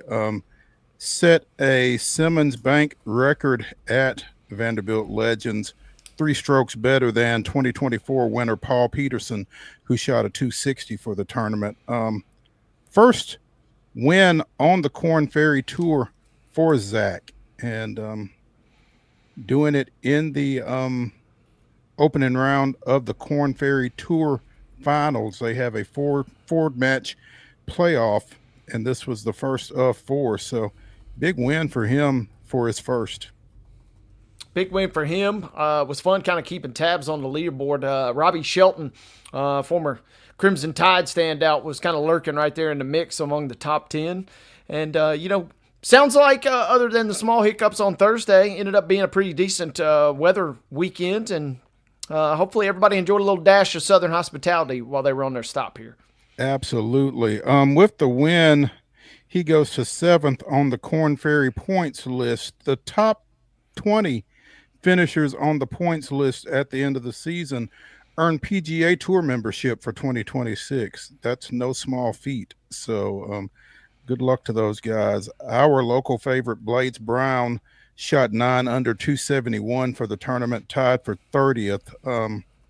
but he will be in play for these final 3 playoff matches as well. So we'll continue to keep an eye on him as he makes his way through that. Got about a $10,000 check for that top 30. One shot better would have got him up a couple more double cheeseburgers worth of payouts. But a good effort, making the cut and getting some more. Keep stacking rounds, brother. That's it. And again, as we've said, particularly Wade, on numerous occasions when we've discussed Blades, just the ability to go out and play at this point of his career is huge and play competitively. So to continue to have the opportunity to do that in a competitive situation like the Korn Ferry playoffs is a big deal for the former Brentwood Academy standout. So again, we'll be looking for him here over the next 3 weeks as well. Nashville Soccer Club went on the road Saturday, took a tough loss, 2-1 up at FC Cincinnati. As the struggles continue coming off of that stretch where they couldn't lose, they've lost a pretty good bit. I think this was their 3rd loss. I'm sorry, their 6th loss in their last 9 outings, maybe. So, yeah, I hate to say it, but I've mentioned it, a broken record status, but they were on an insane run of form early, and now this is kind of more regression to the mean. They're still going to be heard from, I think, by the time the season, and especially hopefully the postseason is done. They are much, much, much improved from where they were this time last year. It's all part of the process, and yeah, there will be more bumps in the road. You just hope fewer than there are more frequent down the stretch. But a good goal from Serge, too. He's now 2 clear of Messi for your golden boot. But as Belair told us last week, Miami/Messi, they've got a couple games in hand to finish out here. So hopefully, maybe, if nothing else, Sam could do that and bag a little individual accolades. absolutely. Again, since that July 5th win against Philadelphia Union, they are 3-6 in their last 9, starting with that loss at Inter Miami back on July 12th. So cooling off might be an understatement, but they still got something to play for as they take on Philadelphia Union over at Geodis Park tomorrow night in the U.S. Open Cup semifinal. You can see it on the CBS Sports Network at 7 o'clock. So, or you can go over to the Castle and check it out. Yeah, be epic if we could get a good crowd out there tomorrow night. I know it's a midweek match; those are difficult, and I know parking and traffic are a nightmare in general over there. But being able to come out and support the guys, semifinal, it will be the biggest cup competition to say the least, and will therefore be the biggest competition since that Leagues Cup final 2 years ago at home versus Inter Miami. So it'll be a massive, massive performance if they can come out. I'll be real curious to see. We asked Valera about it last week, right? How aggressive. Philadelphia's not just going to roll over by any stretch, but how aggressive do they kind of churn their roster after playing a difficult and tricky match at the weekend on the road and then having to turn right back around on short rest and come up to Nashville? So it will be a big one, and you only get so many cracks at hoisting a trophy, and this is Nashville's best shot since that Leagues Cup final. Hopefully they can at least punch their ticket to the championship game tomorrow night. Yeah, we talked about quick turnarounds with Megan L. Hall just now. Cincinnati on Saturday, Philadelphia Union on Tuesday, and then they've got they go to Orlando City on Saturday in MLS play. So all of a sudden that schedule getting compressed once again for the boys in goal, but good luck tomorrow night at home against Philadelphia Union in this U.S. Open Cup. Final race of the round of 16 in the NASCAR Cup Series was Saturday night at Bristol. Christopher Bell picks up his first win since back in March, punches his ticket into that 12-driver field. 5th with 4 laps remaining. Bell charges to the front and hangs on past Keselowski to win that. Big win, obviously. Yeah, good to see it, man. He couldn't lose at the start of the season. Then we didn't hear from him for 4 months, but that's NASCAR. Sometimes you just pop in and out, and surprise, there's Christopher Bell again, right back where he was at the start of the year. Yeah. So your 12-driver field is set.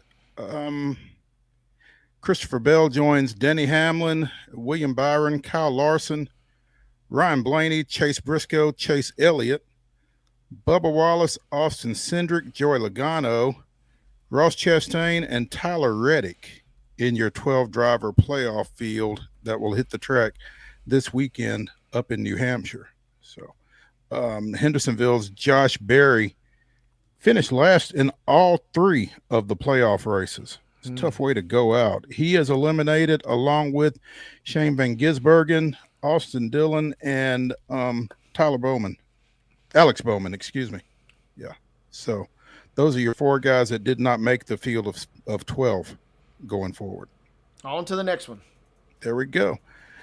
That is going to do it for the weekend wrap-up edition of Main Street Sports Today, presented by the Tennessee Orthopedic Alliance of Columbia. Join Wade and Calvin White tomorrow, as I guess they'll be welcoming Chip Walters. Y'all still do that on Tuesdays, right? Every now and again. We can't miss this one. You only get so many chances to catch a happy Chip. There you go. Tune in 2:00 tomorrow. We'll see y'all. They'll see y'all. I'll see y'all Thursday.